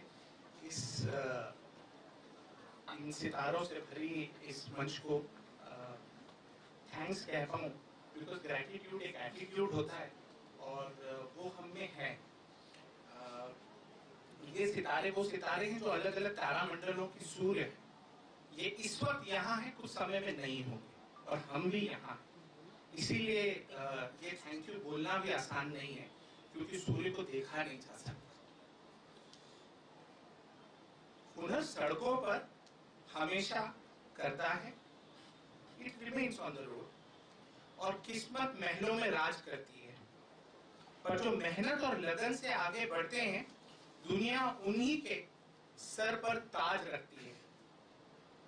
As we come to the close of this magnificent inaugural ceremony, I am reminded of these beautiful thoughts and lines. On behalf of Prestige Institute of Management and Research, it is my distinct honor to propose the vote of thanks. Manoj sir मेरे को जाना है करके जा चुके हैं, but I express my profound gratitude to our chief guest, Manoj Kumar Sinha Sahab, Vice Chancellor of Dharmashastra National Law University, Jabalpur. Sir, today is a double celebration. Not only are we honored by his presence, we also take this moment to congratulate you on being conferred the Outstanding Jurist Award. Your contribution to the field of law has been exemplary. इंसाफ की डगर पे जो चलते हैं निडर, ऐसी शख्सियत को हमारा सलाम है. Thank you, sir, for inspiring us. These words are in his absentia. I hope it reaches.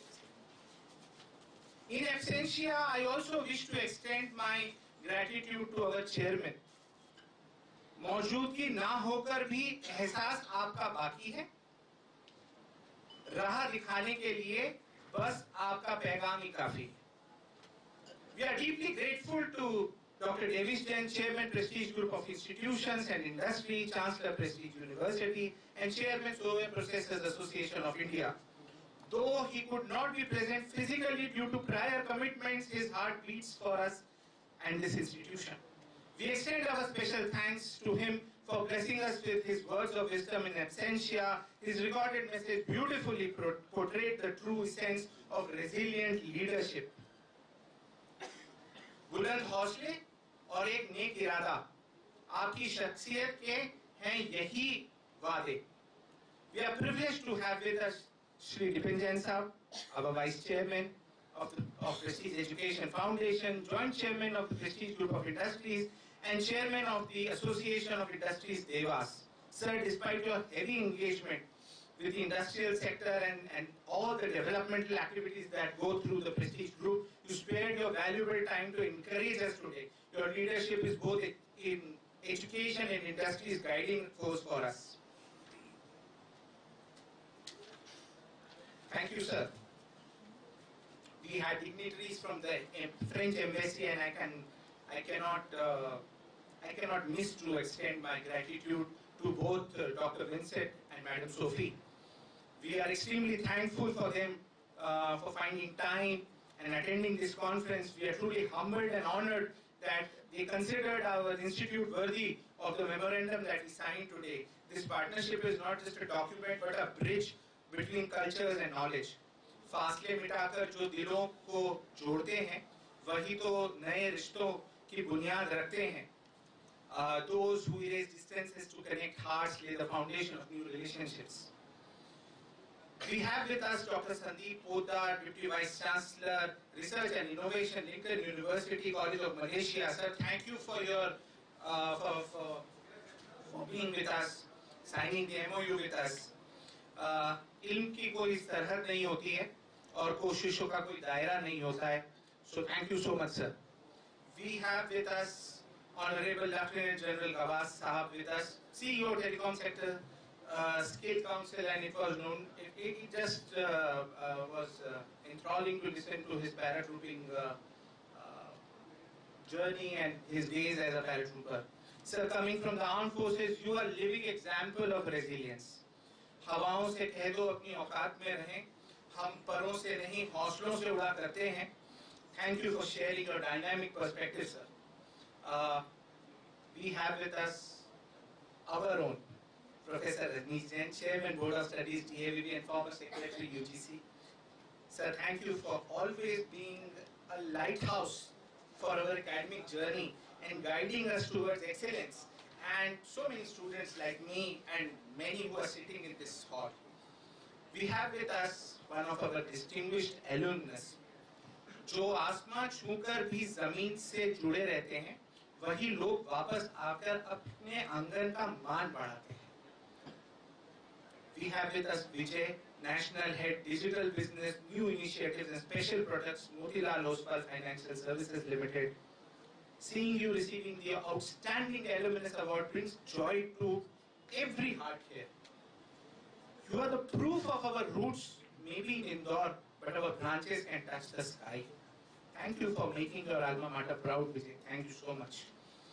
I extend my sincere gratitude to Himanshu Jain Saab. In absentia, he had some very urgent work back at the head office, so he left for the office. Sir, it is your vision and your grounded leadership that executes the dreams. Nigahein ऊंची, इरादे अटल, कुछ इस तरह है आपका सफर. Thank you for providing us with this magnificent platform, sirs. I'll take some time to also thank our students. This institution is all about its students, and we cannot forget to thank them for the efforts they have put in. I must acknowledge the tireless efforts of the conference convener, organizing committee, faculty colleagues, staff, to our corporate partners, the whole day the circle manager of the regional manager of PNB has spent with us. And thank you, sir, for sponsoring this event. We are grateful to you. And also to the chief manager who has again spent the whole banking day actually with us. Thank you for your support, sir. And finally, to my dear students, I've already told that we are thankful to them. आप हमारी ताकत हैं. I leave you with these words for the sessions ahead. मंजिल उन्हीं को मिलती है जिनके सपनों में जान होती है. पंखों से कुछ नहीं होता, हौसलों से उड़ान होती है. Thank you. जय हिंद.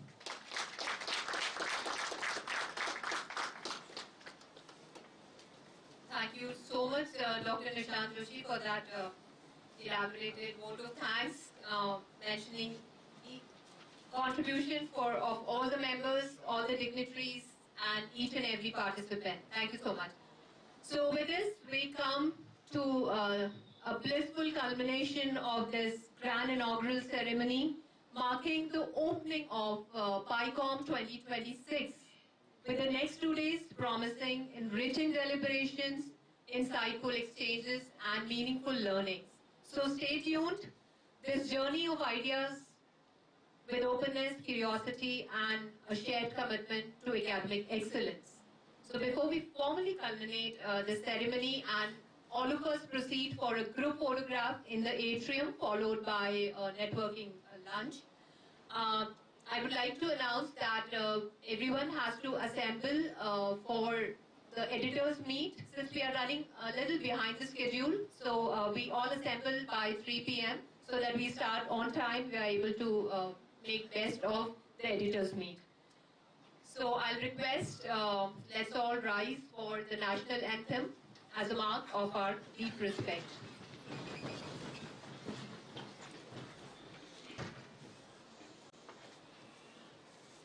जनगण मन अधिनायक जय हे भारत भाग्य विधाता पंजाब सिंध गुजरात मराठा द्राविड़ उत्कल गंगा विंध्य हिमाचल यमुना गंगा उच्चल जलधि तरंगा तव शुभ नामे जागे शुभ आशीष मांगे गाहे तव जय गाथा जन गण मंगलदायक जय हे भारत भाग्य विधाता जय हे जय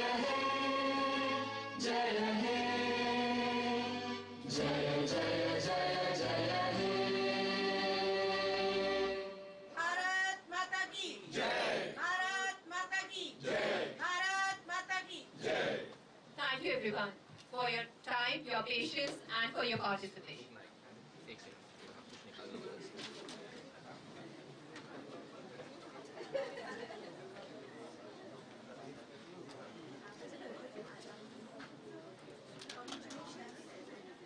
बंद कर दिया आपने?